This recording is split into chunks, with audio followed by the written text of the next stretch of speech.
যাদেরকে আমি আল্লাহ বলেন, যাদেরকে আমি চোখ দিলাম, চোখ থাকতে হক দেখলো না, সব দেখলো। হক দেখে নাই চোখ দিয়া, এই চোখ দিয়া সব দেখলো। নারীর সৌন্দর্য উপভোগ করলো, আর নারীর অঙ্গ প্রত্যঙ্গ নিয়ে নানা ধরনের গল্প লিখলো, কবিতা লিখলো, কিন্তু এই সৌন্দর্য যিনি দিলেন তারেও চিনল না। একদা সুখদায়ক প্রমোদা বদন, দর্শন করি বম ঝরিল নয়ন। হেসে কহে সে রূপসী সবিস্ময় মন, কহ দেখি মহাশয় কহ কি কারণ। বিষয় বিরাগী তুমি ভুবনে প্রচার, কি হেতু জন্মিল তব মানস বিকার। সামান্য ললনা রূপ করি দর্শন, উচিত না হয় তব অশ্রু বরিশন। বুজুর্গ ব্যক্তি ওই মহিলার দিকে তাকিয়ে তাকিয়ে কাঁদতেছেন। সুন্দরী মহিলা বলেন, আল্লাহর বুজুর্গ বান্দা, আপনি এলাকার ভিতরে বুজুর্গ এবং পীর হিসাবে, বুজুর্গ ব্যক্তি হিসাবে আপনি বিখ্যাত। আজকে আমাকে এখানে দেখে আপনি আমার দিকে তাকায় আমার রূপ উপভোগ করতেছেন আর কাঁদতেছেন। আপনার মতো সংসার বিরাগী মানুষ আমার মতো একটা সুন্দরী মেয়েকে দেখে এভাবে কাঁদা ঠিক না। বুজুর্গ ব্যক্তি বলছেন, হেসে কহিলাম বলে করহ শ্রবণ, নেত্র ঝরে তবু হেতু ভেব না এমন। যে শিল্পী রচিল ওই সুধাংশু বদন, তাহার তরে ঝরে নেত্র নয়নে জীবন। আল্লাহর বান্দি, আমি তোমাকে দেখি কান্দি না, আমার চোখে পানি বেরিয়ে গেছে। তোমারে দেখে আমি মনে মনে ভাবলাম, এত সুন্দর করে যিনি মানুষ বানিয়েছেন, না জানি ওই আল্লাহ রব্বুল আলামিন কত বড় সুন্দর। আমার ভাইরা, সুতরাং চোখ থাকতে ওরা আল্লাহ রাব্বুল আলামিনের কুদরত ওরা দেখে নাই, কান থাকতে কোরআনের আওয়াজ ওদের কানের মধ্যে ঢোকে নাই, বিবেক থাকতে আল্লাহর দ্বীনকে বুঝতে পারে নাই, চিন্তা করতে পারে নাই। আল্লাহ রাব্বুল আলামিন বলেন, উলাইকা কাল্লানাম, এরা হলো চতুষ্পদ জানোয়ার, বালহুম আদল। শুধু জানোয়ার না, জানোয়ারের চাইতেও নিকৃষ্ট এমনই জানোয়ার। আল্লাহ বলেন শুধু জানোয়ার না, জানোয়ারের মতো শুধু খায় জনমের মতো। ওয়াল্লাযীনা কাফারু ইয়াতামাত্তাউনা ওয়া ইয়াকুলুনা কামা তাকুলুল আনআম। এই কাফেরগুলির কাম শুধু ফুর্তি করা, গান বাজনা, নাটক, গল্প, এই সব কাজ তাদের। নামাজ নাই, রোজা নাই, আল্লাহর চিন্তা নাই, তাহাজ্জুদ নাই, পরহেজগারি নাই, শুধু গান আর নাচ। কোরআনে কারীমে সব কথা বলে দেওয়া হয়েছে, সমস্ত কথা খুলে খুলে কোরআনে কারীমের মধ্যে আল্লাহ পাক স্পষ্ট করে বলে দিয়েছেন। আর বলেছেন, এই কোরআনের আইন মেনে এর উপরে যদি তোমরা জীবন চালাতে পারো তাহলে কি হবে। আল্লাহ রাব্বুল আলামিন কোরআনে কারীমের মধ্যে পরিষ্কার করে বলে দিয়েছেন, কোরআনের আইন মেনে যদি চলো, আমার উপরে যদি ঈমান আনো, আর আমাকে ভয় করার নীতি যদি অবলম্বন করে চলো, ওয়ালাউ আন্না আহলাল কুরা আমানু ওয়াত্তাকাউ লাফাতাহনা আলাইহিম বারাকাতিম মিনাস সামাই ওয়াল আরদ। জনপদের লোকেরা, দেশের লোকেরা যদি আমার উপর ঈমান আনে আর আমাকে ভয় করার নীতি যদি অবলম্বন করে চলে, আল্লাহ পাক বলেছেন তাহলে আমি আকাশ এবং জমিনের সব বরকতের দরজা ওদের জন্য খুলে দেব। সুবহানাল্লাহ ওয়া বিহামদিহি। আকাশ এবং জমিনের বরকতের সব দরজা ওদের জন্য খুলে দেব যদি আমার উপরে আমাকে ভয় করো আর আমার উপরে ঈমান আনার নীতি নিয়ে যদি জীবন গড়ো। সুতরাং এই পৃথিবীতে শান্তি প্রতিষ্ঠা করতে হলে, শান্তি পেতে হলে তার পূর্ব শর্ত হচ্ছে জমিনে আইন চালু করতে হবে। কার? আরো জোরে বলে কার? আল্লাহ রাব্বুল আলামিনের এই আইন পৃথিবীর বুকে চালু করার কারণেই জনাবে মুহাম্মদুর রাসূলুল্লাহ সাল্লাল্লাহু আলাইহি ওয়াসাল্লাম এমন এক সমাজ কায়েম করেছিলেন যেখানে চুরি ছিল না, ডাকাতি ছিল না, জেনা ছিল না, ব্যভিচার ছিল না। আল্লাহর নবী বলেছিলেন, খায়রুল কুরুনি কারনি, সর্বশ্রেষ্ঠ যুগ হতেছে আমার যুগ। এমন যুগ তৈরি হয়ে গেল, মানুষ না খেয়ে মরে না, বেকার সমস্যার সমাধান হয়ে গেছে। মানুষের দ্বারা মানুষ আর লাঞ্ছিত হয় না, অপমানিত হয় না, এমন মুসলমান আল্লাহর নবী জনাবে মুহাম্মদ রাসূলুল্লাহ তৈরি করেছিলেন এই কোরআন দিয়ে। কি দিয়ে করেছিলেন? কোরআন দিয়ে। ইতিহাস লিখতেছে সেই জামানায় একটা সুন্দরী যুবতী মেয়ে মদিনা থেকে কোথাও যাচ্ছিল, যাওয়ার পথে যখন সন্ধ্যা হয়ে গেল তখন ওই যুবতী মনে করলো একাকিনী আমি বেরিয়েছি, এখন যদি কোনো পর পুরুষের সামনে পড়ে যায় তাহলে তো আমার সতীত্ব আর বাঁচবে না, অলঙ্কারাদি লুণ্ঠিত হবে। এই মনে করে ভয়তে মহিলা বসে পড়েছে জমিনের উপরে। জমিনের উপরে ভয়তে বসে পড়েছে। দেখা গেল যুবক ছেলেটি তার দিকে এগিয়ে আসতেছে। যুবক এবার যুবতীর কাছে এসেছে, ময়দানে আর কোনো মানুষ নাই। যুবক ছেলেটি যুবতীর দিকে তাকিয়ে বলে, মা, আমাকে দিয়ে তোমার কোনো ক্ষতি হবে না, তুমি কোথায় যাবে আমাকে বলো, আমি নিরাপদে পাহারা দিয়ে তোমাকে তোমার গন্তব্যে পৌঁছে দেব। আমার পরিচয় শোনো, আমি মুসলমান। সুবহানাল্লাহ বিহামদি। রাসূলুল্লাহ এরকম মুসলমান তৈরি করেছিলেন। সুবহানাল্লাহ বলেন। এইরকম মুসলমান তৈরি করেছিলেন জনাবে মুহাম্মদ রাসূলুল্লাহ সাল্লাল্লাহু আলাইহি ওয়াসাল্লাম। এভাবে মুসলমান তৈরি করেছেন যেই মুসলমানদের কোনো মানুষের কোনো ভয় ছিল না। সমাজে চুরি ডাকাতি জেনাবে বিচার সব বন্ধ হয়ে গিয়েছিল। রসুলের সেনাবাহিনী কেমন ছিল জানেন? রসুল্লাহ কোরআন দিয়ে এমন সেনাবাহিনী তৈরি করেছিলেন, সিরিয়া দখল হলো মুসলমানদের হাতে।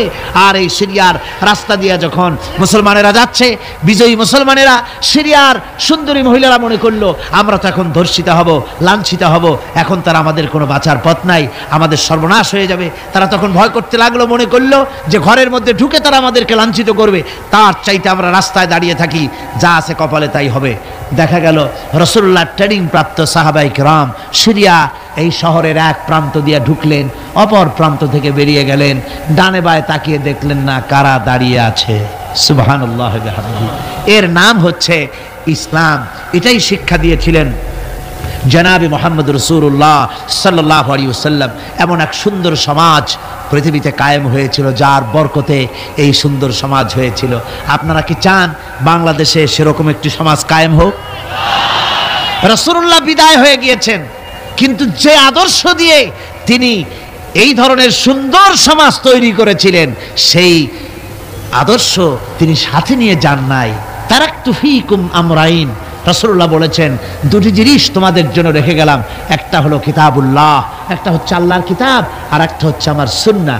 এই দুটি জিনিস রেখে গেলাম তোমাদের জন্য, যদি আঁকড়ে ধরতে পারো তাহলে তোমরা কেউ ধ্বংস হবে না, বিচ্ছিন্ন হবে না, ক্ষতিগ্রস্ত হবে না। এই কোরআন তোমাদেরকে বাঁচিয়ে রাখবে, এই আদর্শ তোমাদের টিকিয়ে রাখবে।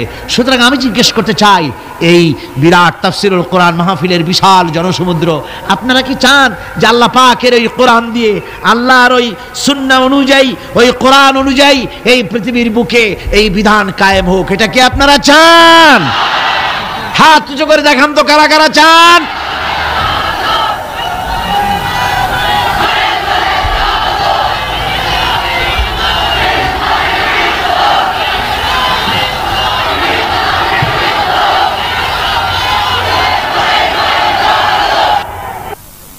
সুতরাং কোরআনে কারীমের আজকের যে জায়গা থেকে আমি আলোচনা করতেছিলাম সেখানে পরিষ্কার কথা বলে দেওয়া হয়েছে যে পৃথিবীতে নবী আগমন এজন্য শুধু নয় যে আপনাদেরকে আমাদেরকে শুধুমাত্র কিছু জামা কাপড় আর কিছু সুন্নতের কিছু ট্রেনিং তিনি দিবেন, এতটুকু নয়। নবীর আগমন ঘটেছে একেবারে মাথার চুল, হাতের নখ কাটা থেকে শুরু করে রাষ্ট্র পরিচালনা পর্যন্ত সব শিখাবেন নবী। সব কে শিখাবেন? নবী শিখাই দিবেন সব কিছু, কোনো কিছু বাদ থাকবে না। আর মানুষের তৈরি করা মতবাদ প্রতিষ্ঠিত থাকবে না, প্রতিষ্ঠিত হবে আল্লাহর আইন। প্রতিষ্ঠিত হবে কার আইন? আল্লাহ রাব্বুল আলামিন বলছেন, হুয়াল্লাযী আরসালা রাসূলাহু বিল হুদা ওয়া দীনিল হক লিইয়ুযহিরাহু আলা দীনি কুল্লি। রাসূল প্রেরণের উদ্দেশ্য সব রকমের মানুষের তৈরি করা মতবাদের উপরে ইসলামকে তিনি বিজয়ী করে দেবেন। নবী বিদায় হয়ে গেছেন, আল্লাহর নবী, তিনি এই আদর্শ তাকে যে কারণে পাঠানো হয়েছিল সেই কারণে তিনি সফল হয়েছিলেন কিনা বলুন? কি বলেন, সফল কিনা? পরিপূর্ণ সফল। মুহাম্মদ সাল্লাল্লাহু আলাইহি সাল্লাম রাষ্ট্র পরিচালনা করেছেন, নিজে প্রেসিডেন্ট হয়েছেন, রাষ্ট্র পরিচালনা করে, ইসলামী রাষ্ট্র গঠন করে, তারা প্রেসিডেন্ট হয়ে রাষ্ট্র পরিচালনা করে দুনিয়ার মানুষকে তিনি দেখায় গেছেন। সুবহানাল্লাহ ওয়া বিহামদিহি। রাসূল বিদায়ের পরে এই দায়িত্ব কাদের এখন? মুসলমানদের। জোরে বলেন, এই দায়িত্ব কাদের? এ দায়িত্ব আজ মুসলমানদের। আমরা কি সে দায়িত্ব পালন করছি? না, পরিপূর্ণরূপে সে দায়িত্ব আমরা পালন করছি না। আমরা দায় সারা গোছের কাজ করে যাচ্ছি। আমরা দায় সারা গোছের কাজ করে যাচ্ছি। আমরা দুনিয়ার সকল মতবাদের সাথে সম্পর্ক রাখি, ইসলামের সাথেও রেখে গতকাল যে আলোচনা করেছিলাম, খানিকটা মুনাফিকি আচরণ করে যাচ্ছি। কথা ঠিক কিনা? খানিকটা মুনাফিকি আচরণ করে যাচ্ছি। আমাদেরকে স্পষ্টভাবে ইসলামের ময়দানে আসতে হবে। আজকে বলেন আপনারা, আমার দেশের কোর্ট কাছারিতে আল্লাহ বলছেন আমার দ্বীন প্রতিষ্ঠা হবে, আমার দেওয়া জীবন ব্যবস্থা প্রতিষ্ঠিত হবে সকল মতবাদের উপরে। তাহলে বলেন, আমাদের কোর্ট কাছারিতে যে বিচার হয়, ফায়সালা হয়, তা কি এই কোরআন অনুযায়ী হয়? আমার দেশের চোরের শাস্তি কি কোরআন অনুযায়ী হয়? জেনাকারের শাস্তি কি কোরআন অনুযায়ী হয়? মদখোরের শাস্তি, ডাকাতের শাস্তি, হত্যাকারীর শাস্তি কি কোরআন অনুযায়ী হয়? হয় না। আমার দেশের বিচার ফায়সালা, আমার দেশের আইন ও কানুন, আমাদের দেশের শিক্ষা ভবন, আমাদের দেশের সেক্রেটারিয়েট, আমাদের দেশের বঙ্গভবন, আমাদের দেশের কলেজ, ইউনিভার্সিটি, অফিস, আদালত, কল কারখানা, কোথাও কোরআনের পূর্ণাঙ্গ আইন মেনে চালানো হয় না। এরপরেও যদি আমরা নিজেদেরকে খাঁটি মুসলমান বলে দাবি করি, হ্যাঁ করতে পারি, মুখ যখন আছে করতে পারি, কিন্তু আল্লাহর কাছে খাঁটি মুসলমান হিসেবে বিবেচিত হব কিনা চিন্তা করার যথেষ্ট অবকাশ রয়েছে। ঠিক কিনা কর? ভেবে দেখতে হবে, ভেবে দেখতে হবে। সাহাবায়ে কেরাম কেন মার খেলেন? কেন মার খেলেন আল্লাহর পয়গম্বরেরা? চিন্তা করার কারণ আছে। যতই বলি নবীওয়ালা কাম করছি, যতই বলি জান্নাতের কাজ করছি, তাহলে জান্নাতের কাজ আপনি করছেন, নবীওয়ালা কাম করছেন, তাহলে আপনার সামনে, নবীদের সামনে যেসব স্টেশন এসছে সে স্টেশন আসে না কেন? আপনি যাবেন চট্টগ্রাম থেকে ঢাকা যাওয়ার জন্য ট্রেনের টিকিট করেছেন, টিকিট করে ট্রেনে উঠেছেন, স্টেশন আসা উচিত ঢাকার দিকে, আখাউড়া, তারপরে কি বলে লাকসাম, কুমিল্লা, ফেনী, এই স্টেশন যদি আসে তাহলে বোঝা যাবে ট্রেন কোথায় যাচ্ছে, ঢাকার দিকে। কিন্তু টিকিট করেছেন ঢাকার, উঠেছেন ট্রেনে, এবার স্টেশন আসতেছে শ্রীমঙ্গল, স্টেশন আসছে কুলাউড়া, স্টেশন আসতেছে ফেঞ্চুগঞ্জ, তাহলে কি বুঝতে হবে কোথায় যায়? একেবারে উল্টা, সিলেটের দিকে ট্রেন চালু হয়ে গেছে।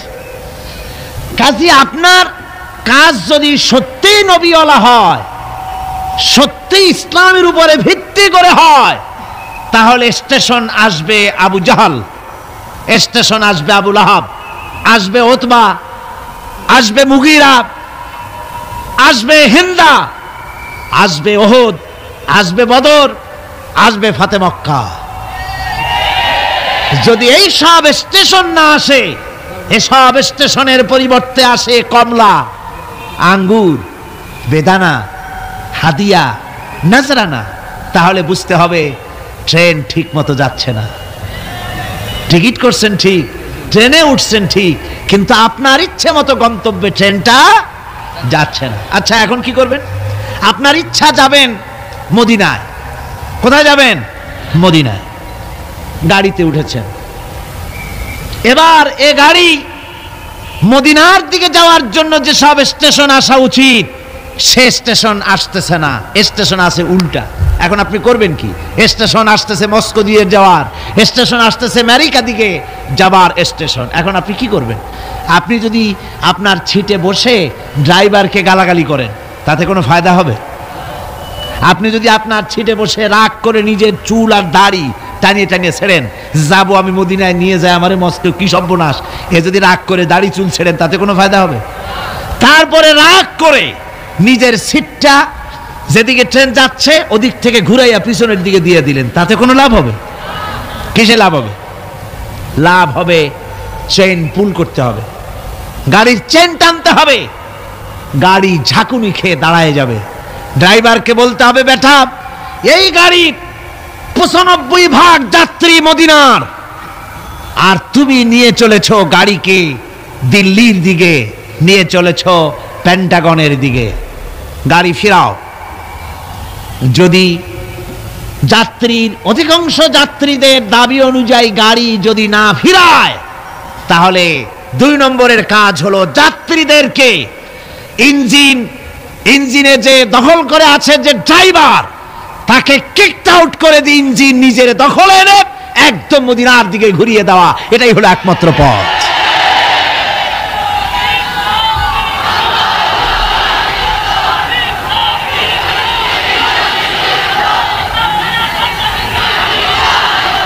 সুতরাং আজকের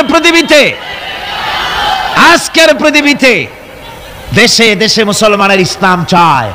আমাদের দেশের শতকরা 95% মুসলমান, অথচ দেশের সরকার দেশকে আল্লাহর বিধান কোরআন অনুযায়ী না চালিয়ে কখনো বা ভারতকে খুশি করতে চান, কখনো বা আমেরিকাকে, কখনো বা ব্রিটেন ফ্রান্সকে খুশি করার জন্য অগ্রসর হচ্ছেন। এজন্য গোটা জাতির ঐক্যবদ্ধ প্রচেষ্টা চালানো দরকার। যে জন্য নবীরা এসেছেন সেই উদ্দেশ্যে নিজেকে প্রস্তুত করা। কথা বুঝতে পেরেছেন? নিজেদেরকে প্রস্তুত করতে হবে। অনুরোধ বিনুরোধে কাজ হবে না। গতকাল বললাম, একটা নাস্তিক কমিউনিস্টের প্রচার করা উঠান নামক নাটকটি, যেটা রয়েছে সম্পূর্ণ ইসলাম বিদ্বেষী, কোরআন বিদ্বেষী, ওই নাটক প্রচার করলে সরকারকে আমরা মনে করব মুনাফিকির রোগে পেয়েছে। বলছিলাম কাজ, আজকে খবর পেলাম, আমাকে একজন বলেছেন আজকে রাতেই নাকি সেই বন্ধ করা নাটক আবার চালু হয়েছে। তাহলে কি বুঝলাম? আমরা বুঝতে বাধ্য হলাম এ সরকার নিজে চলে না, ভারত চালায়। সরকার আজ ভারতের গোলামে পরিণত হওয়ার প্রচেষ্টা চালাচ্ছে। এর অবস্থা শুভ হবে না জাতির জন্য। এ অবস্থা শুভ হবে বলুন? আদৌ শুভ হবে না। সরকারকে বলতে চাই, কোরআনের মাহফিল থেকে সরকারকে জানাতে চাই, ভারতের চাইতে আল্লাহরে বেশি ভয় করুন। কারে বেশি ভয় করতে হবে? ওই ভারতের বাবার ক্ষমতা নাই। আল্লাহ যদি ক্ষমতা ছিনায় নেওয়ার ইচ্ছে করেন, তারপরে এক মুহূর্ত তোমাদেরকে টিকিয়ে রাখার পারবে ভারত? পারবে আমেরিকা? কেউ পারবে? কেউ পারবে না। সুতরাং ভারতকে ভয় নয়, ভয় করতে হবে আল্লাহকে। কাকে ভয় করতে হবে? সে আল্লাহ রাব্বুল আলামিনকে ভয় করে এগিয়ে আসতে হবে। আমরা সরকারকে, যে কোনো সরকার যখনই এসেছে, কোরআনে কারীমের মাহফিল থেকে আমরা তাদেরকে সতর্ক করেছি, ঠিক না? বিগত 14 বছরের ইতিহাস, এই তাফসীরুল কোরআন মাহফিলের 14 বছরের ইতিহাস, হাজার হাজার অডিও ভিডিও ক্যাসেট সাক্ষী। কোরআনে কারীমের আলোকে সরকারকে আমরা গঠনমূলক সমালোচনা করেছি। আমরা কখনো ডিস্ট্রাকটিভ সমালোচনা করি নাই, কনস্ট্রাকটিভ সমালোচনা করেছি, ঠিক না? আমরা চাই যারা ক্ষমতায় আছে তারা ইসলামের বিধান অনুযায়ী, দেশের শতকরা 95% জনতার মন মানসিকতা অনুযায়ী দেশ পরিচালনা করুন। যদি না পারেন, ব্যর্থ হন, তাহলে অশান্তি, আল্লাহর গজব অপেক্ষা করছে।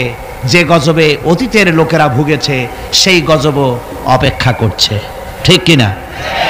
কোরআনে কারীমের এত বড় বিশাল মাহফিল, এই মাহফিলে শরীক হতে পেরে আমরা ধন্য। আমরা আল্লাহর কাছে শুকর আদায় করি, সকলে বলি আলহামদুলিল্লাহ। মহব্বতের সাথে জোরে সোরে সবাই পড়েন আলহামদুলিল্লাহ। কোরআনে কারীমের আলোচনা শোনার জন্য আপনারা যেভাবে এসেছেন, আগামীকালও এবং আরো কয়দিন আছে? 3 দিন, একদিন করে নেয়ামতের দিনগুলি ফুরিয়ে যাচ্ছে। আপনারা আপনাদের বন্ধু বান্ধবদের সকলকে দাওয়াত দিয়ে নিয়ে আসবেন। এ মাহফিল এমনই এক বরকতপূর্ণ মাহফিল যে বাংলাদেশের অনেকগুলি জেলা থেকে এই শীতের প্রচণ্ডতা উপেক্ষা করে, পকেটের পয়সা খরচ করে কোরআনে কারীমের এই তাফসীর শোনার জন্য এ মাহফিলে হাজির হয়।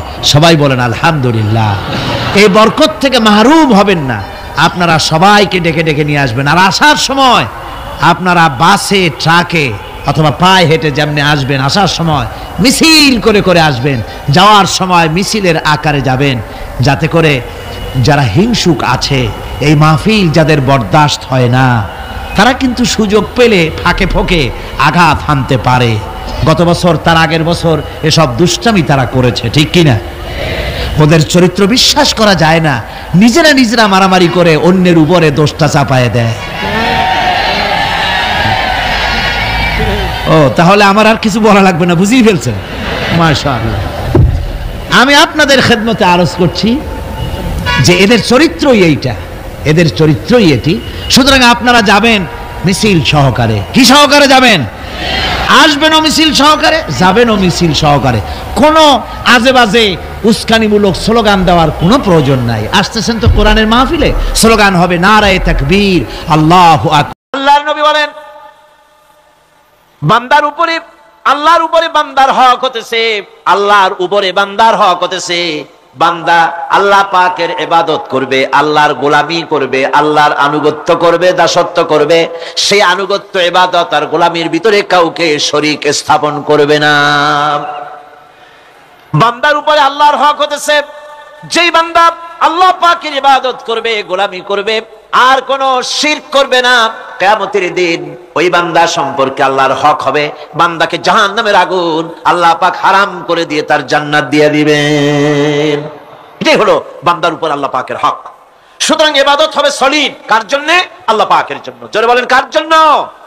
একমাত্র, কেবলমাত্র, শুধুমাত্র আল্লাহ পাকের জন্য গোলামি হবে।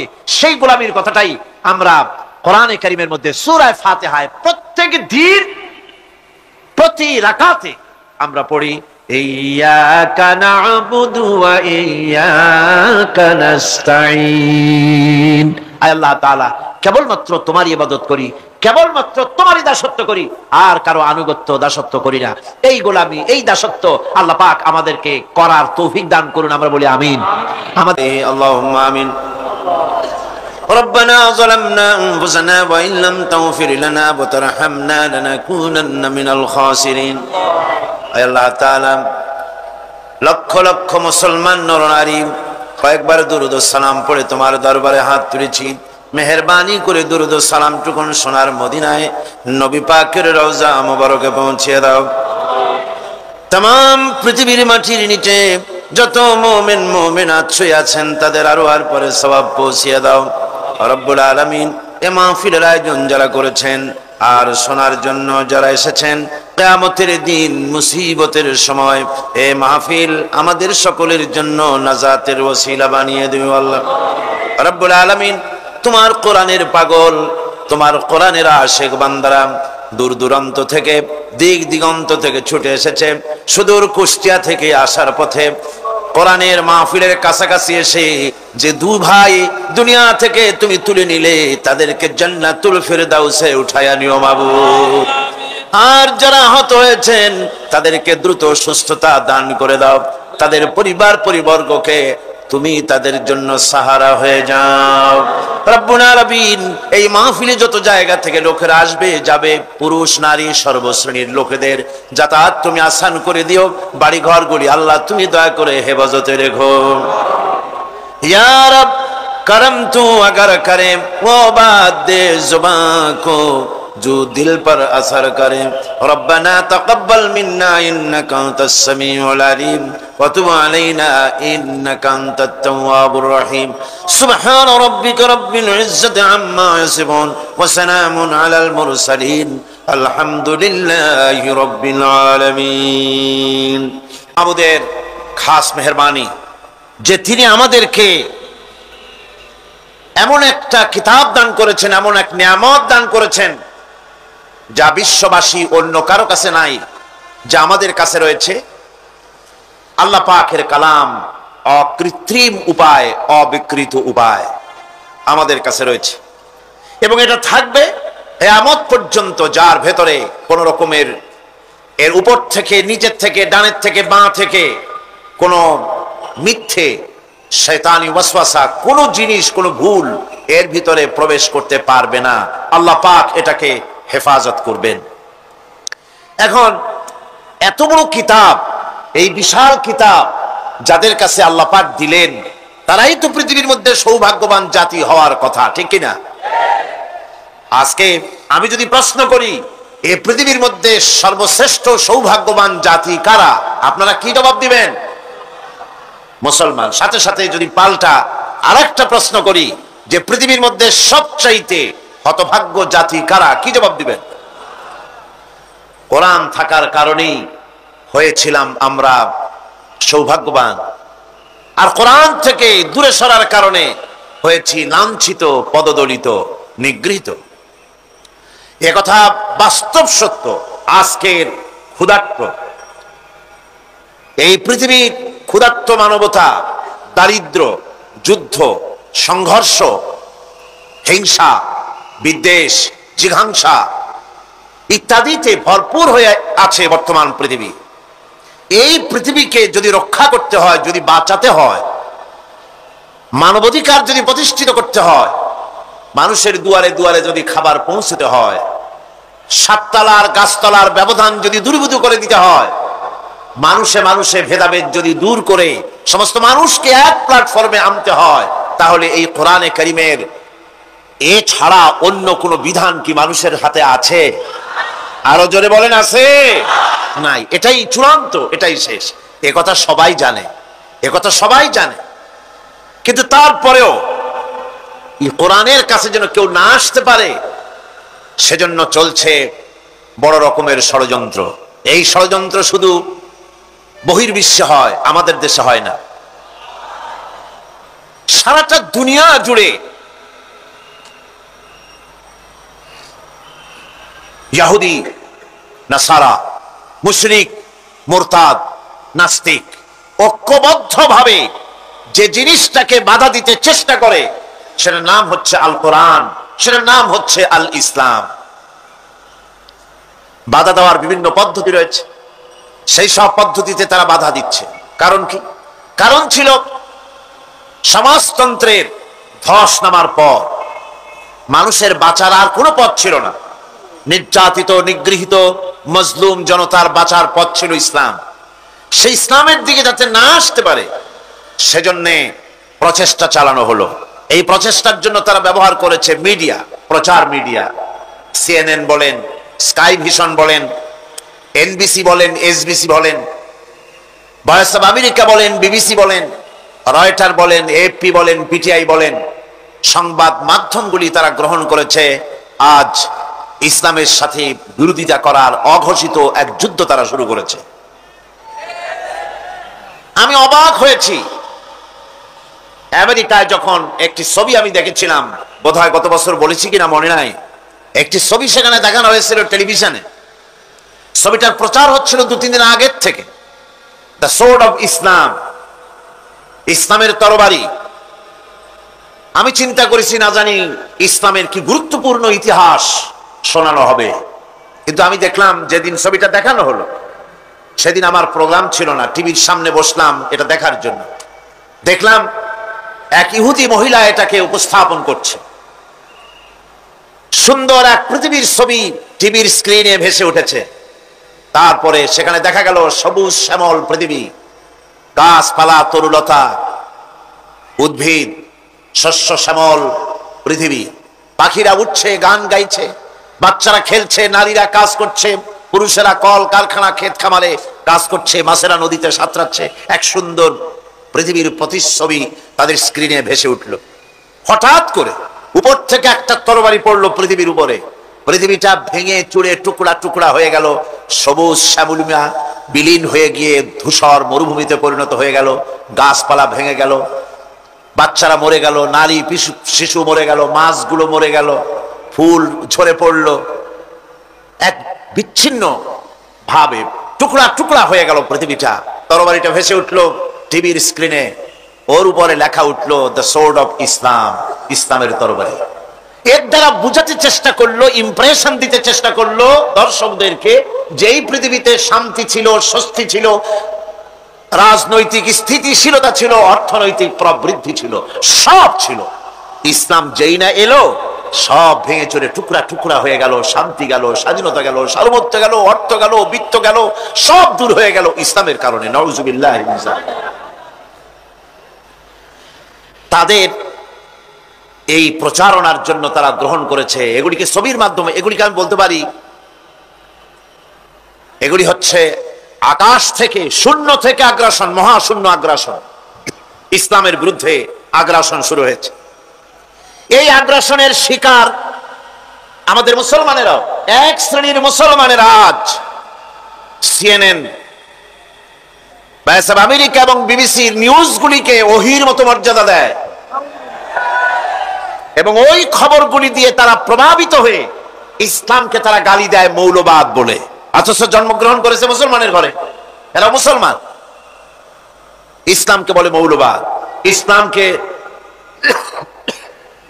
ইসলামকে বলছে সাম্প্রদায়িক, রক্ষণশীল, প্রতিক্রিয়াশীল।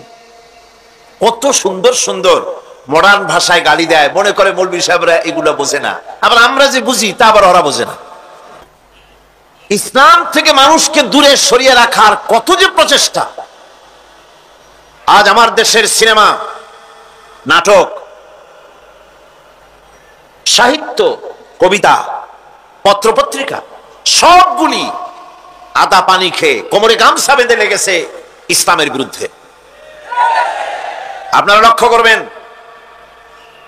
স্বাধীনতার 25 বছরের রজত জয়ন্তী উদযাপন হলো, অধিকাংশ নাটকগুলি ইসলামকে আঘাত দিয়ে নাটক দেখানো হয়েছে। গানগুলি, নাটকগুলি, সিনেমাগুলি সবগুলি টার্গেট হচ্ছে ইসলাম। একটা খারাপ মানুষ দেখাতে হলে তার মাথায় টুপি থাকতে হবে, একটা দুশ্চরিত্র চেয়ারম্যান দেখাতে হলে তার মুখে দাড়ি থাকতে হবে।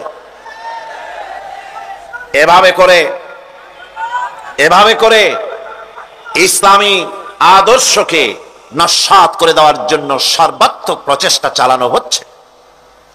আমি অত্যন্ত বেদনার সাথে বলছি, বিশেষ করে সাংবাদিক বন্ধুদের উদ্দেশ্যে, মুসলমান সাংবাদিক, আলহামদুলিল্লাহ বেশ কিছু সাংবাদিকরা প্রতিদিন আসেন এবং স্থানীয় পত্রিকায় এত বড় বিশাল মাহফিলের রিপোর্ট তারা দেন, কষ্ট করে বসেন, রিপোর্ট দেন, রাত জাগেন।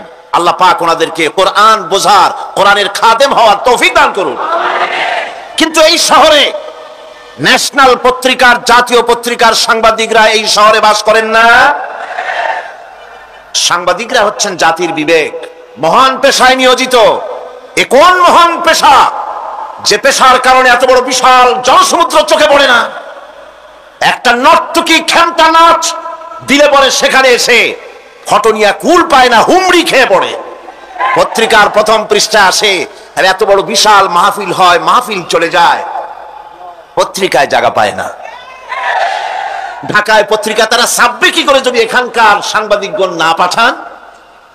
এখানে আমার বিরুদ্ধে কি একখানা বই লিখেছেন, সেই বইটায় এত উৎসাহী হয়ে একটি পত্রিকা, নাম বলবো না, দেশের 5টা জেলা থেকে বের হয়, প্রথম পৃষ্ঠায় ব্যানার লাইন দিয়ে 3 কলম দিয়া সেটাকে ছেপেছে।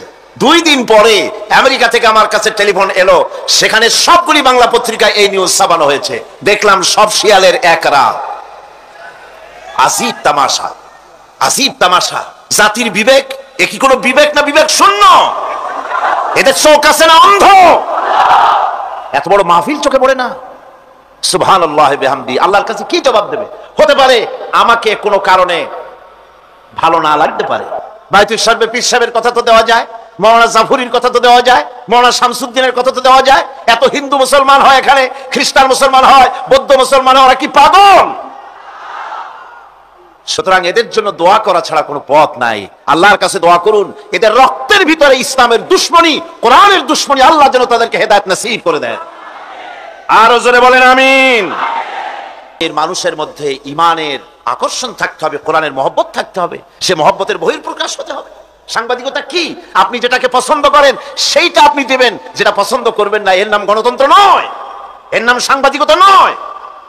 সকলের খবর জাগা করে দিবেন, এটার নামই তো সাংবাদিকতা, ঠিক কিনা গণ?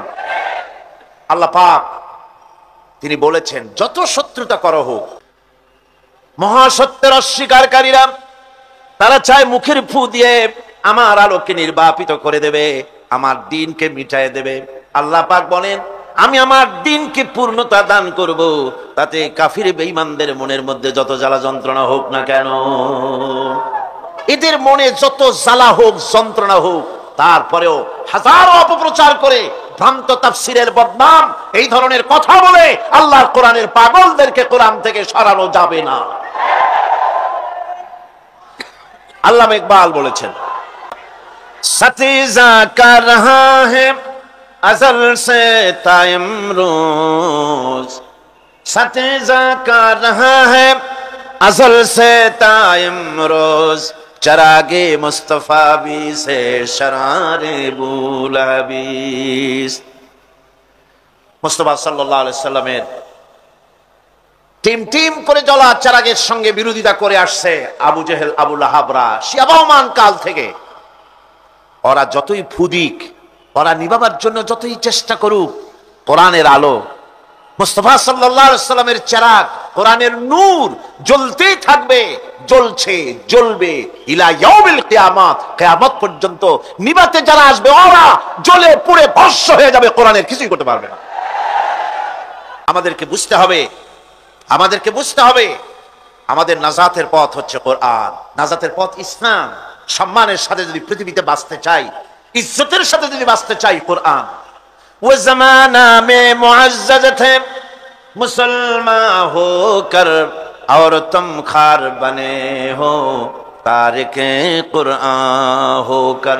से जुगेर मुसलमानेरा कुराने करीमेर संगे थेके कुरानेर आईन मेने, कुरानेर अधीनस्थता मेने निये, कुरानेर विधान मेने निये पृथिवीते मर्यादा लाभ करेछिलेन। आज कुरान हाराम, कुरान छाड़ा मुसलमान बेइज्जती और लांछनार ভিতরে ডুবে মরছে। সুতরাং কোরআনের কাছে আসতে হবে। সেই কোরআন থেকে কথা বলতেছিলাম, আমরা আলোচনা করতেছিলাম সূরা ফাতিহা থেকে। আমি চেষ্টা করব যত তাড়াতাড়ি শেষ করা যায় সূরাটি। সূরা ফাতিহা আমরা আলোচনা করেছি আলহামদুলিল্লাহি রাব্বিল আলামিন আর রহমানির রহিম মালিক ইয়াউমিদ্দিন পর্যন্ত আলোচনা করেছি। আমি বলেছিলাম সূরা ফাতিহা হচ্ছে একটি অভিনন্দন পত্র, যে আল্লাহ পাকের শিখিয়ে দেওয়া, বান্দারা এটি পেশ করবে মাবুদের উদ্দেশ্যে। তো অভিনন্দন পত্রের ভিতরে কয়টি জিনিস থাকে আপনাদের মনে আছে? মাশাআল্লাহ, আল্লাহ পাক আমাদের সকলের জেহেন শক্তি বৃদ্ধি করে দিন, মৃত্যু পর্যন্ত অটুট রাখুন। এখানে তিনটি বিষয় রয়েছে। প্রথমটি হচ্ছে প্রশংসা, দ্বিতীয়টি পরিচিতি, তৃতীয়টি দাবি। প্রশংসা পর্ব শেষ, অভিনন্দন পত্রের প্রথম পর্ব শেষ। এবার প্রশ্ন হচ্ছে, তোমরা যারা আমার প্রশংসা করলে তোমরা কারা? জবাবে আমরা বলছি, ইয়াকা না'বুদু ওয়া ইয়াকা নাস্তাঈন।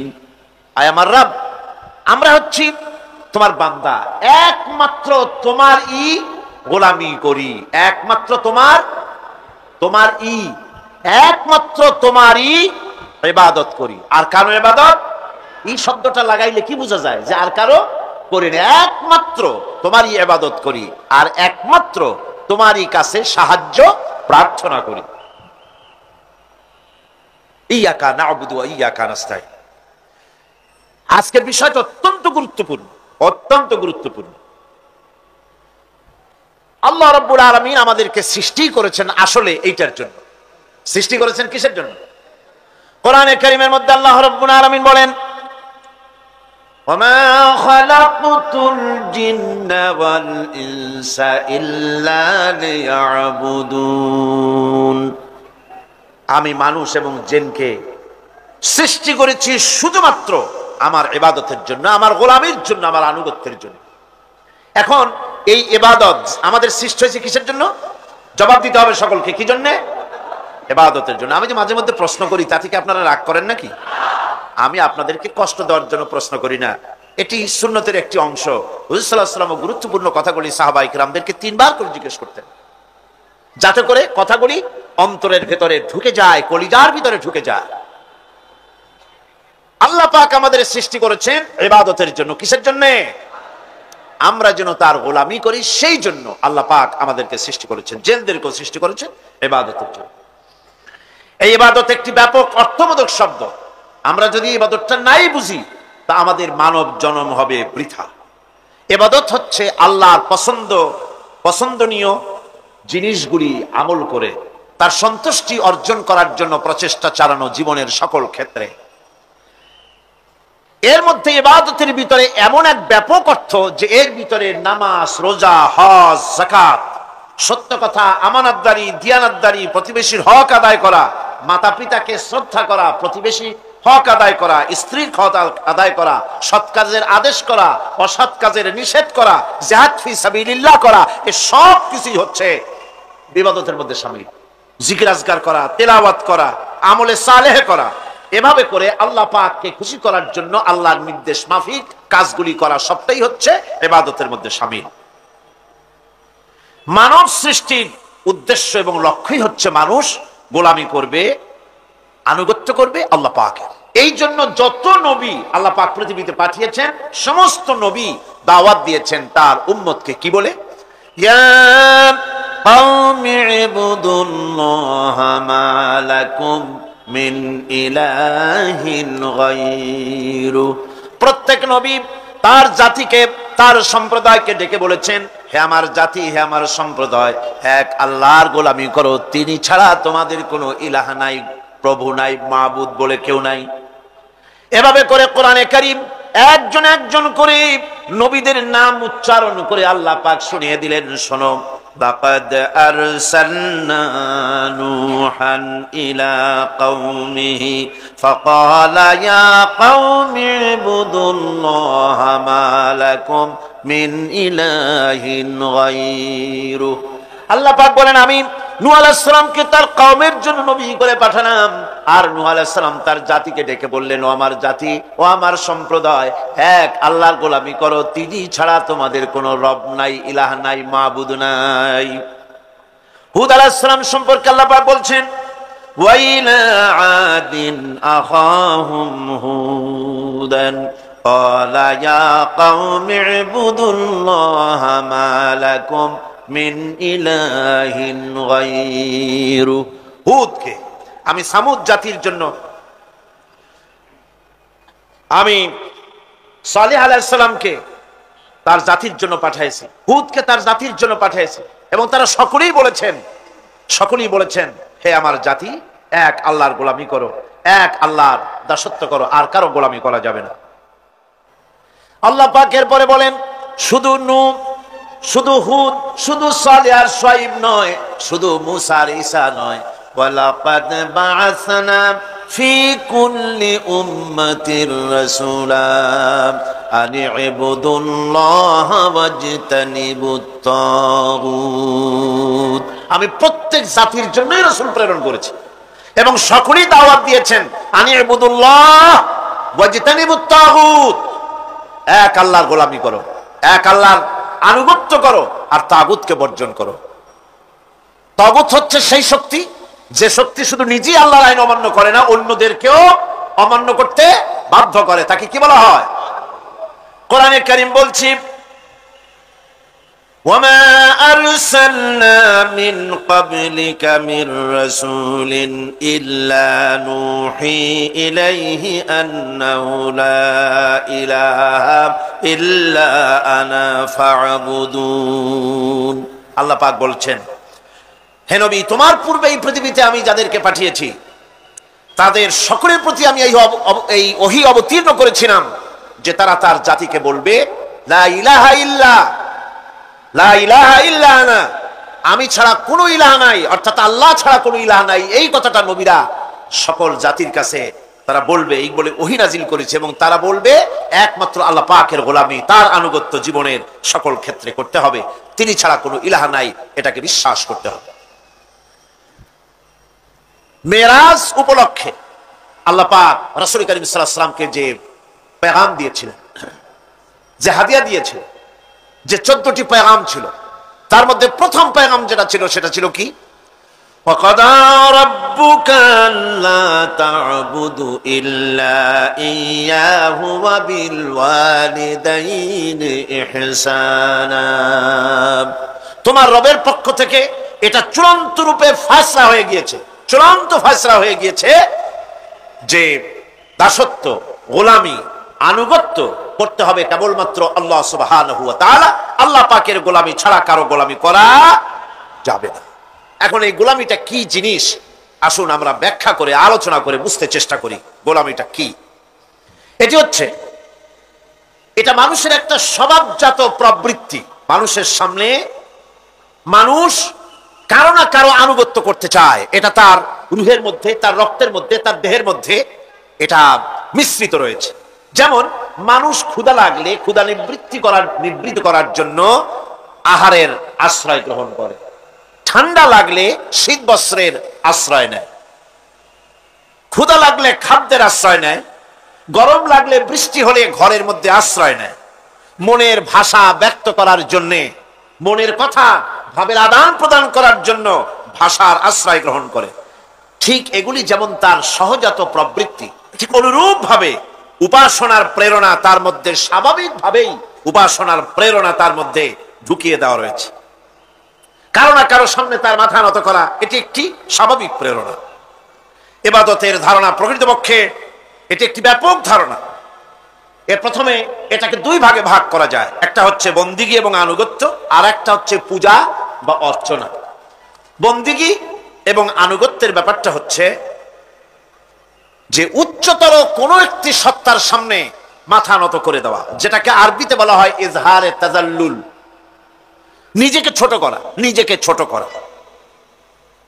এই নিজেকে ছোট করাটা এটা কিন্তু আল্লাহ পাক ছাড়া কারোর সামনে মাথা নত করা, কথা বুঝেন না নাকি? আল্লাহ ছাড়া কারোর সামনে মাথা নত করা যাবে না। আমি যখন পার্লামেন্টে ঢুকলাম সর্বপ্রথম, জীবনে তো আর যাই নাই কোনোদিন, ঢুকলাম, ঢুকে দেখি অধিকাংশ লোক ঢুকছেন রুকুর হালতে আর বেরোচ্ছেন রুকুর হালতে। কারণটা কি আমি বুঝলাম না, বিষয়টা কি, এরকম করে কেন? পরে একজনকে জিজ্ঞেস করলাম যে বিষয়টা কি। তারা বললেন যেভাবে রুলস অফ প্রসিডিওর এটা লেখা আছে, এরকম করে মাথা নিচু করে ঢুকতে হয়। কোথায় আছে? আমি রুলস অফ প্রসিডিওর নিলাম, দেখলাম তার ভিতরে সত্যি সত্যি লেখা আছে article number 263 rules of procedure, যে বই দিয়ে, যে বিধান দিয়ে সংসদ চলে, এর ভিতরে পরিষ্কার ভাবে লেখা রয়েছে সংসদ সদস্যগণ এই হাউসের ভিতরে প্রবেশ করাকালীন এবং বহির্গমনকালীন স্পিকারকে সম্মান জানাবার জন্য মাথা নিচু করে ঢুকবেন আর বেরোবেন। আমি বিষয়টা জেনে নিলাম। এবং কথা, পার্লামেন্ট এমন একটা জায়গা যেখানে কথা বলতে চাইলেই বলা যায় না। অনেকে মনে করে তাদের এমপিরা খালি বসে থাকে, কথা কয় না কেন? কারণ কথা বলতে জানা লাগবে, বিধি জানতে হবে। ওখানে দাঁড়ালেই জিজ্ঞেস করে কোন বিধিতে কথা বলবে, এবং বিধি যদি জানা না থাকে তাহলে আহাম্মকের মতো খাড়ায় থাকতে হবে। তা আমি বিধি জানতে চেষ্টা করলাম। পরের দিন, 3 দিনের দিন আমি সব গোছায় টোছায় নিয়ে উপস্থিত হলাম, সংবিধান পড়লাম, রুলস অফ প্রসিডিওর পড়লাম, এরপরে আমি ফ্লোর নিলাম। ফ্লোর নিয়ে আমি সেখানে স্পিকার সাহেবকে বললাম, মাননীয় স্পিকার, আমি এই হাউসের ভিতরে দেখতে পেলাম একটি জিনিস যেটি রুলস অফ প্রসিডিওরে লেখা আছে, আর রুলস অফ প্রসিডিওরে যেটা লেখা সেটা আবার সংবিধানের সঙ্গে কন্ট্রাডিক্টরি একটা ব্যাপার। সংবিধানে বলা হয়েছে আল্লাহর উপরে ঈমান এবং আস্থাই হবে গোটা জাতির লক্ষ্য। তো যেখানে আল্লাহর উপরে ঈমান এবং আস্থার কথা বলা হয়েছে, সেইখানে আল্লাহর নির্দেশের খেলাপ করা হচ্ছে।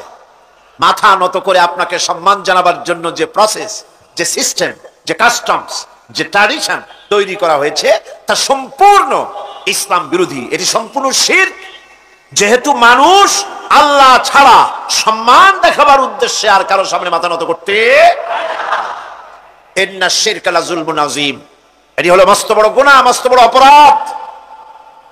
আমি বললাম, রাসূল কারীম সাল্লাল্লাহু আলাইহি ওয়াসাল্লাম বলেছেন, তোমাকে যদি কেটে টুকরা টুকরা করে ফেলানো হয় অথবা তোমাকে যদি জ্বালিয়ে পুড়িয়ে ভস্ম করা হয়, তবুও তুমি শিরক করতে পারবে না। সুতরাং এই সংসদে যেটা হচ্ছে এটা সম্পূর্ণ শিরক, এটা কবিরা গুনাহ, এটা হারাম। এটাকে রুলস অফ প্রসিডিওর থেকে উঠিয়ে দেওয়ার জন্য, এটা বন্ধ করার জন্য আপনার প্রতি আমি আবেদন জানাচ্ছি। আমি আমার বলা শেষ করলাম, ওমা আলাইনা ইল্লাল বালাগ। যদি এটি কার্যকরী করা না হয় তাহলে আপনি এবং সংসদে যারা আছেন, যারা এটা আমল করবেন, কিয়ামতের দিন অবশ্যই আল্লাহর দরবারে আসামি হবেন। স্পিকার সাহেব, আমি অবাক হলাম, আমাদের সুশিক্ষিত স্পিকার, তিনি ডানে বায়ে কারো চেহারার দিকে তাকান নাই, কারো চোখের ইঙ্গিতে কথা বলার চেষ্টা করেননি। আমার বক্তব্য কোরআনের বক্তব্য, কথা তো আমার না, কথা কোরআনের। কোরআনের বক্তব্য তার হৃদয় স্পর্শ করেছে। সঙ্গে সঙ্গে স্পিকার বলেছেন, আমি আপনার বক্তব্যের সাথে সম্পূর্ণ একমত, কিন্তু কিন্তু আমি তো এটাকে উঠাইতে পারবো না, এটাকে আমি উঠাতে পারবো না, এটা আমার ইখতিয়ারের বাইরে, এজন্য আপনাকে নোটিশ দিতে হবে। আমি নোটিশ দিলাম। নোটিশ মনে হয় কোন কোল্ড স্টোরেজে আশ্রয় পেয়েছে। আমি সেটাকে গরম করতে চেষ্টা করছি। আগামী সংসদ ইনশাআল্লাহ আবার উঠাবো। যতক্ষণ পর্যন্ত সংসদ শিরক মুক্ত না হচ্ছে, আল্লাহর গোলাম এই শিরকের বিরুদ্ধে সংসদে আওয়াজ তুলতেই থাকবে ইনশাআল্লাহ।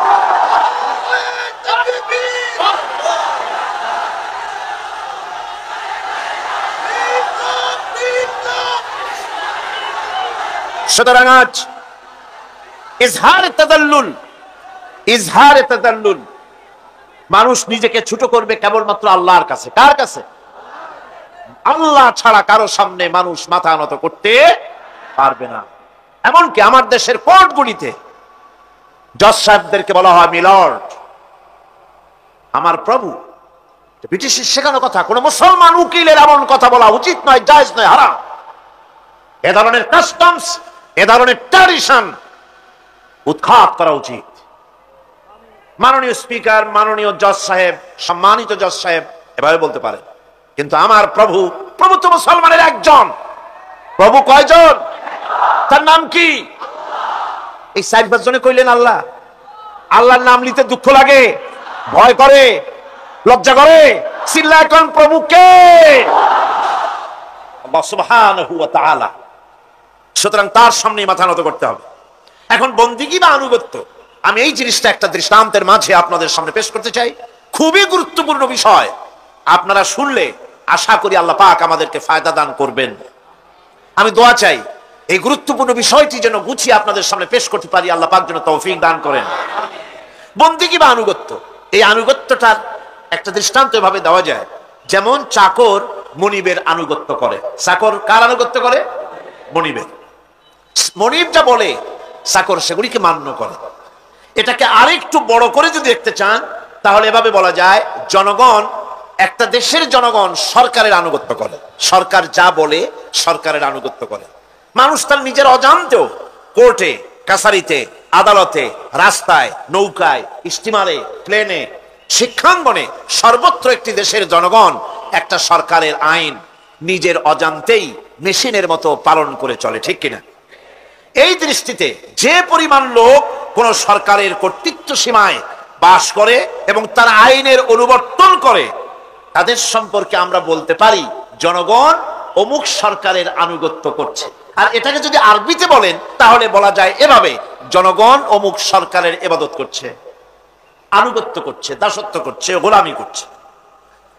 এবার এই ধারণাটিকে আরো একটু প্রশস্ত করে দিন, তাহলে আপনি দেখতে পাবেন, প্রথমে বললাম মনিবার চাকর, তারপর বললাম জনগণ আর সরকার। এবার এই দৃষ্টিকে আরো প্রশস্ত করে দিয়ে বিশ্বের দিকে তাকান, মহা শূন্যের দিকে তাকান। গাছপালা, তরু লতা, কীট পতঙ্গ সব যেন কারো আইন মেনে চলছেই তো মনে হয়, নাকি কন?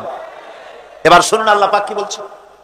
আল্লাহ রাব্বুল আলামিন বলেন, আফাগায়রা দীনিল্লাহি ইয়াবগুন وله أسلم من في السماوات والأرض طوعا وكرها أفغير دين الله يبغون। তোমরা কি আমার দেওয়া জীবন ব্যবস্থাকে ছেড়ে দিয়ে অন্যের তৈরি করা কোন ব্যবস্থা তালাশ করো? ওয়ালাহু আসলামা মান ফিস সামাওয়াতি ওয়াল আরদ, অথচ আকাশে যা আছে, জমিনে যা আছে, সব কিছু আনুগত্যের মস্তক আমার সামনে মাথা নত করে দিয়েছে। সুবহানাল্লাহ বিহামদিহি, ঠিক কিনা? একটি ধূলি কণা থেকে শুরু করে নক্ষত্র লোক অবধি যা কিছু আমরা দেখতে পাই, যা দেখি না, সব হুকুম মানে কার? এই আইনের বৃদ্ধাচরণ করার ক্ষমতা কারো নাই। এটাকে বলা যায় গোটা বিশ্ব চরাচর আনুগত্য করছে, গোলামি করছে, ইবাদত করছে। কার করছে? আল্লাহ পাকের। এটাকে ইংরেজিতে বলা হয় ল অফ নেচার, এটাকে আরবিতে বলা হয় কানুনে ফিতরত, এটাকে বাংলায় বলা হয় প্রকৃতির আইন। এই আইনকে লঙ্ঘন করার ক্ষমতা কারো না। বন্ধুগণ, এই পৃথিবীর আপনি লক্ষ্য করে দেখবেন কোরআন মাজিদে এই বন্দিগিকে কোথাও ইবাদত বলেছে, কোথাও তাসবিহ বলেছে, কোথাও তাকদীস বলেছে, কোথাও সুজুদ বলেছে, কোথাও কুনুত বলেছে। আল্লাহ রাব্বুল আলামিন এই ইবাদতকে, আল্লাহ পাকের এই আনুগত্যকে বিভিন্ন শব্দে ব্যবহার করেছে। যেমন وَلَهُ مَنْ فِي السَّمَاوَاتِ وَالْأَرْضِ وَمَنْ عِنْدَهُ لَا يَسْتَكْبِرُونَ عَنْ عِبَادَتِهِ وَلَا يَسْتَحْسِرُونَ। আসমান এবং জমিনে যা কিছু আছে সব আল্লাহ পাকের, আর যে সব ফেরেশতারা তার নিকটে আছে তারা সবাই আল্লাহ পাকের বন্দেগী করছে। আল্লাহ পাকের বন্দেগী করার ভিতরে কেউ ত্রুটি করছে না। ইউসাব্বিহুনাল লাইলা ওয়ান নাহারা লা ইয়াফতুরুন। তারা রাত দিন তার প্রশংসা কীর্তনে মাথা নত করে দিয়ে কোন রকমের বিশ্রাম ছাড়া, শৈথিল্য ছাড়া সব আল্লাহ পাকের জিকির করছে, তাসবিহ করছে, আনুগত্য করছে। আকাশের সমস্ত ফেরেশতারা, কত ফেরেশতা তার তো কোনো ঠিক ঠিকানা নাই। কত লক্ষ লক্ষ ফেরেশতা আছে শুধু রুকুর হালতে আছে, কেউ তো সেজদার হালতে আছে, কেউ তো কিয়ামের হালতে আছে, আর যার উপরে যে ডিউটি আছে সেই ডিউটি পালন করছে। সব আল্লাহ পাকের আনুগত্য করে চলছে। এভাবে করে আল্লাহ পাক বলছেন যে আমার আনুগত্য এবং আমার তাসবিহ, আমার গুণকীর্তন করার জন্য সবাই এর মধ্যে ব্যস্ত আছে। সাব্বিহু লিল্লাহি, তাসবিহ পড়ছে। সাব্বাহা ইউসাব্বিহু তাসবিহান, তাসবিহ পড়েছে, তাসবিহ পড়ছে, তাসবিহ পড়বে। কিয়ামত পর্যন্ত যা কিছু আছে আকাশে, যা কিছু আছে জমিনে, যা কিছু আছে এর মাঝখানে সব তাসবিহ পড়ছে কার? আল্লাহ পাকের জিকির করছে, তাসবিহ করছে। হযরত ইউনূস আলাইহিস সালাম মাছের পেটে যখন ঢুকে পড়েছিলেন, যখন নিজের জীবন সম্পর্কে হতাশ হয়ে গিয়েছিলেন, তখন তিনি শুনতে পাচ্ছিলেন চতুর্দিকে যে সমস্ত জলচর প্রাণী আছে, হাত্তাকে সমুদ্রের তলদেশের, দরিয়ার তলদেশের বালুকণা, পাথরের নুড়ি, শৈবাল সবকিছু থেকে আল্লাহ পাকের জিকির হচ্ছে। ভিতর থেকে আওয়াজ আসতেছে আল্লাহ আল্লাহ আল্লাহ আল্লাহ আল্লাহ আল্লাহ আল্লাহ আল্লাহ আল্লাহ। জোরে বলেন আল্লাহ আল্লাহ আল্লাহ আল্লাহ আল্লাহ আল্লাহ আল্লাহ। হযরত ইউনূস আলাইহিস সালাম তখন বললেন লা ইলাহা ইল্লা আনতা সুবহানাকা ইন্নী কুনতু মিনাজ জালিমিন। বলেন লা ইলাহা ইল্লা আনতা, তুমি ছাড়া কোনো ইলাহ নাই, আমি তোমার প্রশংসা করছি, আমি তোমার পবিত্রতা ঘোষণা করছি, আমি নিজের উপর জুলম করেছি। গাছপালা তরুলতা সব তাসবিহ পড়ছে, জিকির করছে কার? আল্লাহ পাক। এই জন্য রাসূল কারীম সাল্লাল্লাহু আলাইহি ওয়াসাল্লাম বলেছেন গাছের পাতাটিও ছিল না, প্রয়োজন হলে গাছটা কেটে ফেলো, কিন্তু বিনা প্রয়োজনে গাছের পাতাও ছিল না, কারণ গাছের পাতা আল্লাহ পাকের জিকির করছে। কার জিকির করে? গাছপালা তরুলতা কীট পতঙ্গ সব আল্লাহ পাকের তাসবিহ করছে, জিকির করছে। কোরআনে কারীম বলছে ওয়ালিল্লাহি মুলকুস সামাওয়াতি ওয়াল আরদি ওয়া ইলাল্লাহিল মাসির।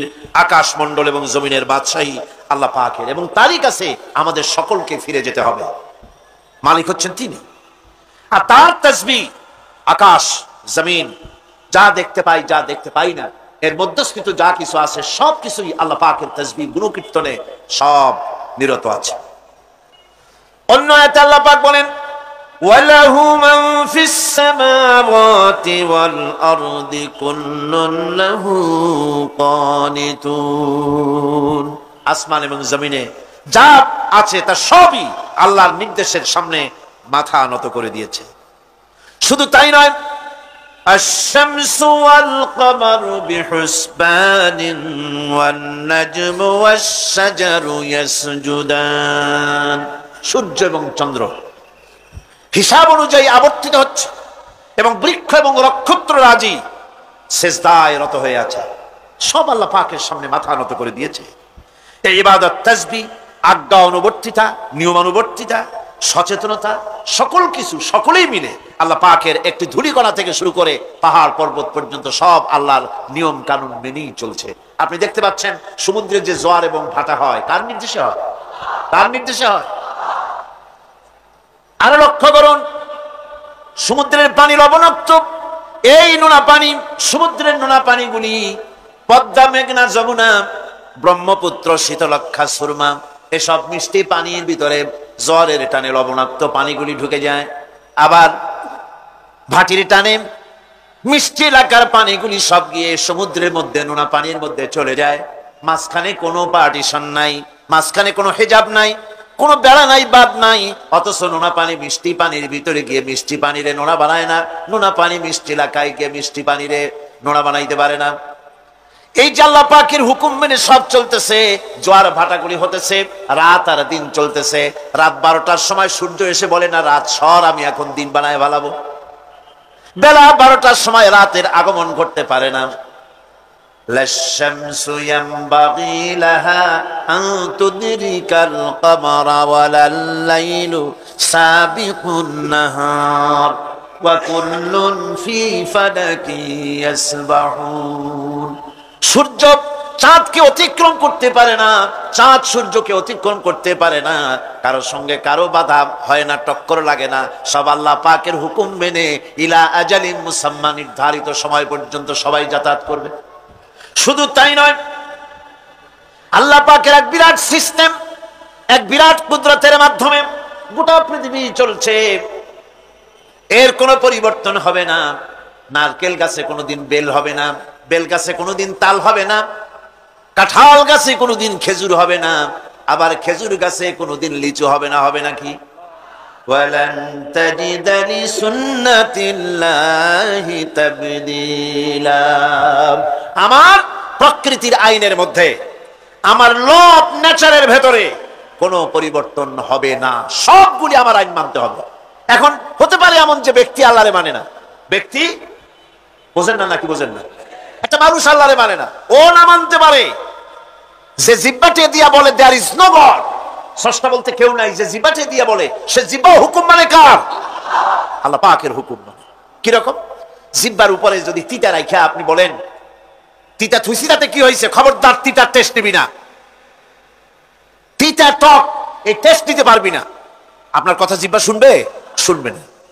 ওর উপরে যে নির্দেশটা আছে সেই নির্দেশ অনুযায়ী সে কাজ করবে।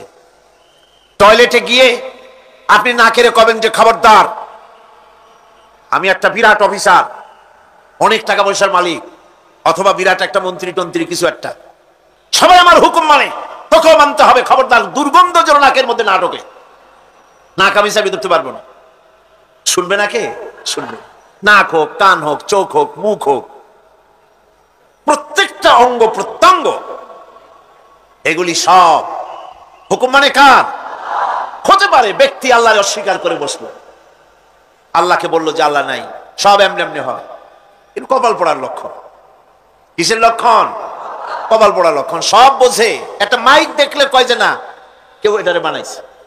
এই যে একটা ভিডিও ক্যামেরা, এটা কেউ দেখলে বলবে যে কয়েকজন আলেমে মিলে ফু দিছে আর অমনি একটা মাইক হয়ে কি বল ক্যামেরা হয়ে গেছে, বলবে কেউ? কোন পাগলেও কবে? এই প্যান্ডেলটা দেখে কি মনে হবে? 4-5 জন পিসা বাইসা কোচার কোণে দাঁড়াইয়া ফু দিছে, সাথে সাথে প্যান্ডেল হয়ে গেছে। এটা কথা হইল? একটা ছোট্ট টেবিল, একটা চায়ের কাপ দেখলে বলে মানুষ বলে নিশ্চয়ই এটা কেউ বানাইছে।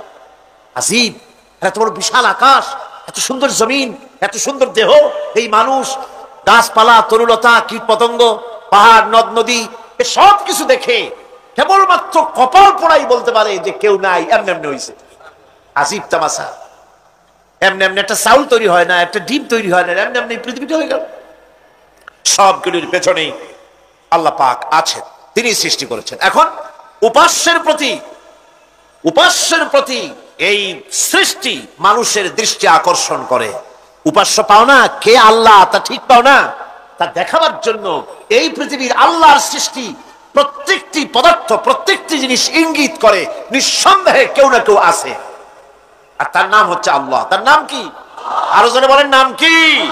আল্লাহ পাক। এখন প্রশ্ন ওঠে আল্লাহরে বানাইছে কেডা?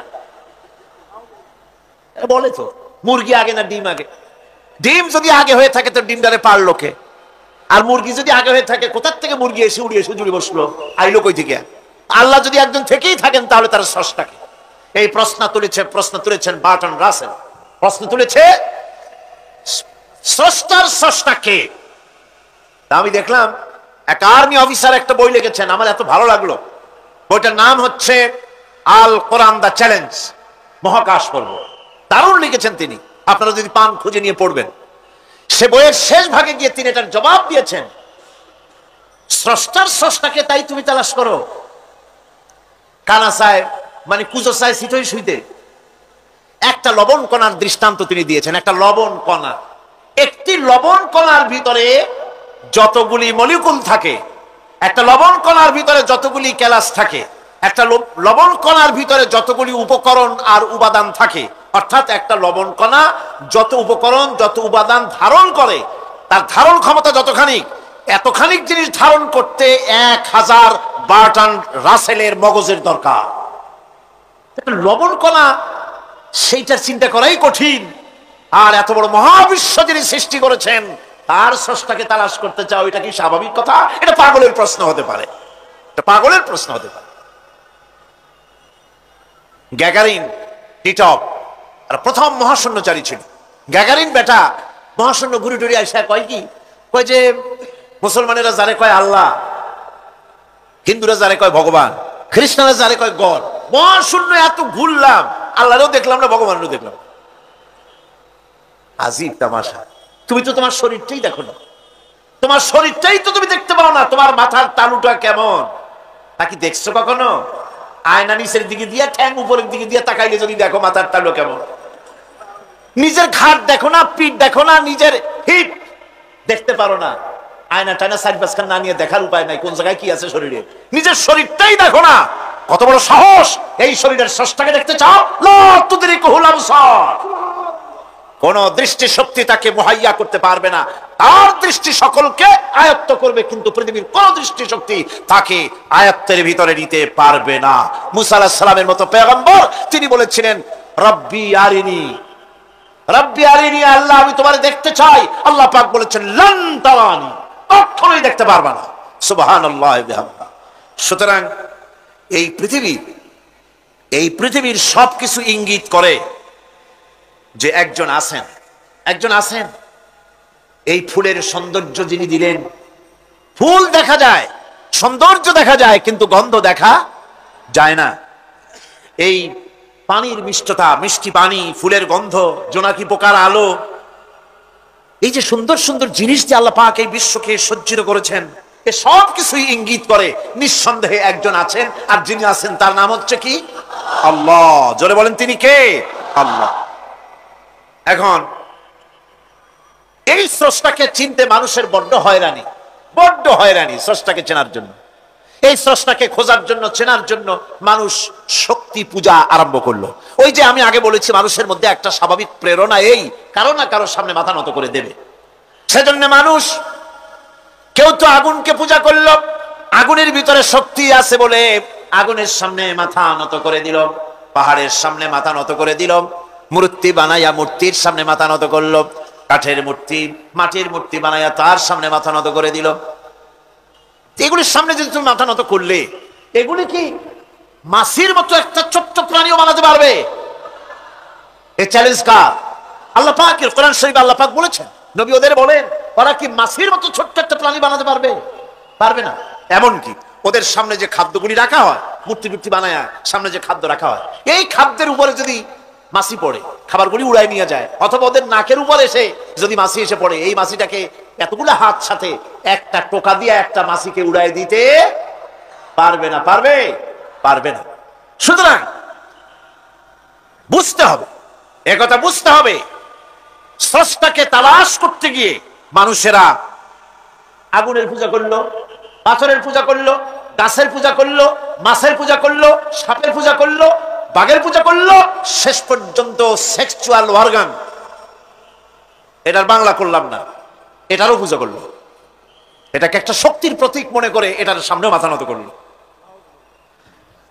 বন্ধুগণ,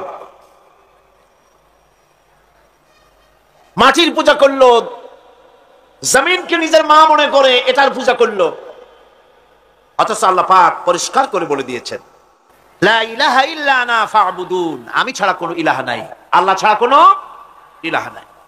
কোরআনে কারীম বলছে, ইন্নাল্লাযীনা তাদউনা মিন দুনিল্লাহি ইবাদুন আমসালুকুম, আল্লাহ পাক বলেন আমাকে বাদ দিয়ে তোমরা যার সামনে মাথা নত করো, যার সামনে পূজা করো, অর্চনা করো, বন্দেগী করো, ওটা তোমার মতো আমার আরেকটি গোলাম।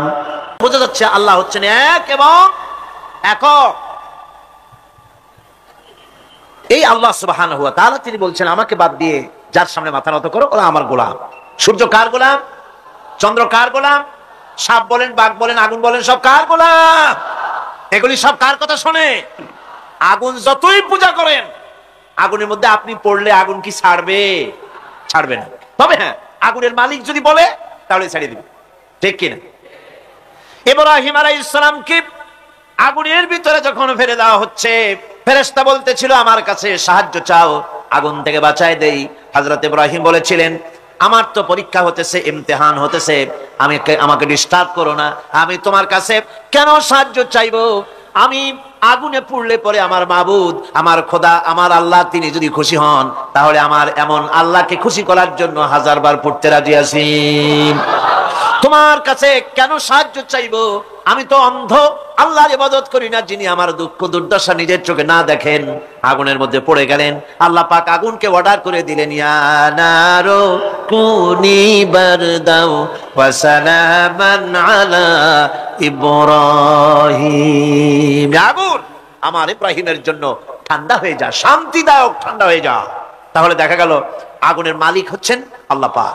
আল্লাহ পাক আজও যদি কোনো পূজা করা লাগবে না আগুনের, আগুনের পূজা করা তো হারাম। আগুন হচ্ছে আল্লাহর গোলাম, আল্লাহর সৃষ্টি, এটা হচ্ছে মাখলুক, আল্লাহ হচ্ছেন খালিক।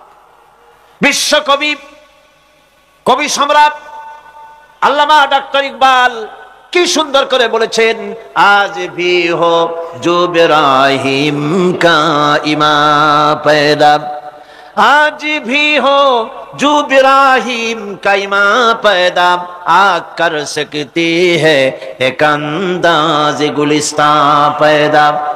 ইব্রাহিমের ঈমান যদি আজও কোথাও হয় বিদ্যমান, করতে পারেন অগ্নিকুণ্ডে খুবসুরত এক গুলিস্তান। এখনো যদি ইব্রাহিমের ঈমান যদি কারো মধ্যে জাগ্রত হয় আর তাকে যদি আগুনে ভালানো হয়, সে আল্লাহ আজও আছেন না? নাই? আছে কিনা? আল্লাহু লা ইলাহা ইল্লা হুয়াল হাইয়ুল কাইয়্যুম। পড়েন সবাই, আল্লাহু লা ইলাহা ইল্লা হুয়াল হাইয়ুল কাইয়্যুম। তিনি সদা জাগ্রত, তিনি চিরঞ্জীব। সুতরাং মহান শক্তিধর আল্লাহ পাক, তার হচ্ছে সব গোলাম। তুমি গোলাম হইয়া আর এক গোলামের কাছে হাত পাতো, সে তোমারে কিচ্ছু দিতে পারবে না। আমি দৃষ্টান্ত দিদিকে বলি, একজন ভিক্ষুক সে যদি আরেকজন ভিক্ষুকের কাছে গিয়ে বলে ভাই আমারে 10টা টাকা দাও, সে 10 টাকা পাবে কই? সারাদিন খয়রাত করে পাইছে মোটে 5 টাকা, তোমার তো 10 টাকা দিতে পারবে না। ও ভিক্ষুক, তুমিও ভিক্ষুক। সুতরাং গোটা বিশ্ববাসী হচ্ছে আল্লাহ পাকের কাছে ভিক্ষুক। সবগুলি কি ভিক্ষুক? প্রধানমন্ত্রী হোক, প্রেসিডেন্ট হোক, প্রধান সেনাপতি হোক, আল্লাহ পাকের দরবারে এগুলি কিচ্ছুই না, গোলাম। এগুলি সব কি? গোলাম আর গোলাম। সুতরাং মাথা নত করা যাবে না কারোর সামনে। এই প্রকৃতি, এই নেচার শেখাচ্ছে, একজন আছেন, সেটাকে বুঝতে হবে। বোঝার জন্য আল্লাহ কি দিয়েছেন? কি বোঝার জন্য আল্লাহ পাক মানুষকে ব্রেন দিয়েছেন, বিবেক দিয়েছেন, শোনার জন্য কান দিয়েছে, দেখার জন্য চোখ দিয়েছে। আল্লাহ পাক বলছেন, লাহুম কুলুবুন লা ইয়াফকাহুনা বিহা ওয়া লাহুম আয়ুনুন লা ইউবসিরুনা বিহা ওয়া লাহুম আযানুন লা ইয়াসমাউনা বিহা উলাইকা কাল আনআম বাল হুম আযাল উলাইকা হুমুল গাফিলুন। আমি যাদেরকে কান দিয়েছিলাম, কলব দিয়েছিলাম, বিবেক দিয়েছিলাম, বিবেক দিয়ে সব বুঝলো, কিন্তু আমারে বুঝলো না। বিবেক দিয়া সব বুঝলো, বিবেক দিয়া সমস্ত জিনিস, নিজের স্বার্থের জিনিসগুলি বুঝলো, কিন্তু আল্লাহকে বুঝলো না। কান দিয়েছিলাম শোনার জন্য, গান শুনলো, বাজে কথা শুনলো, সব শুনলো, কিন্তু হকের দাওয়াত তার কানের মধ্যে ঢুকলো না। হক বুঝলো না, হক শুনলো না, হক দেখলো না, সত্যকে চিনতে পারলো না।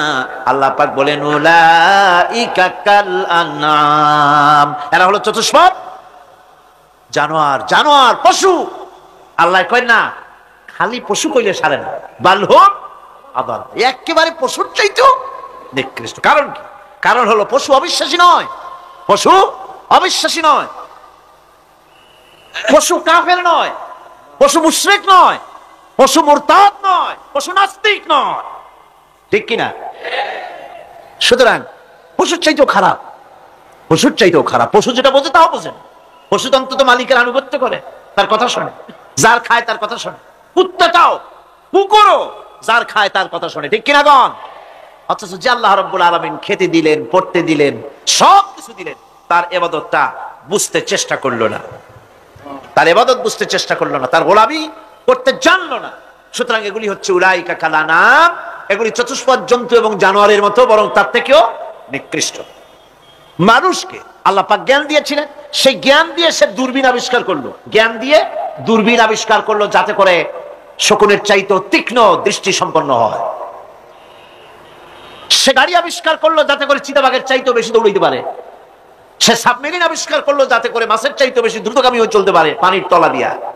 এ সব কিছুই করলো, কিন্তু তার মনুষ্যত্বকে বাড়াইতে পারলো না, মনুষ্যত্বকে বাড়াতে পারলো না। এই মনুষ্যত্বই ছিল সবচেয়ে বড় জিনিস।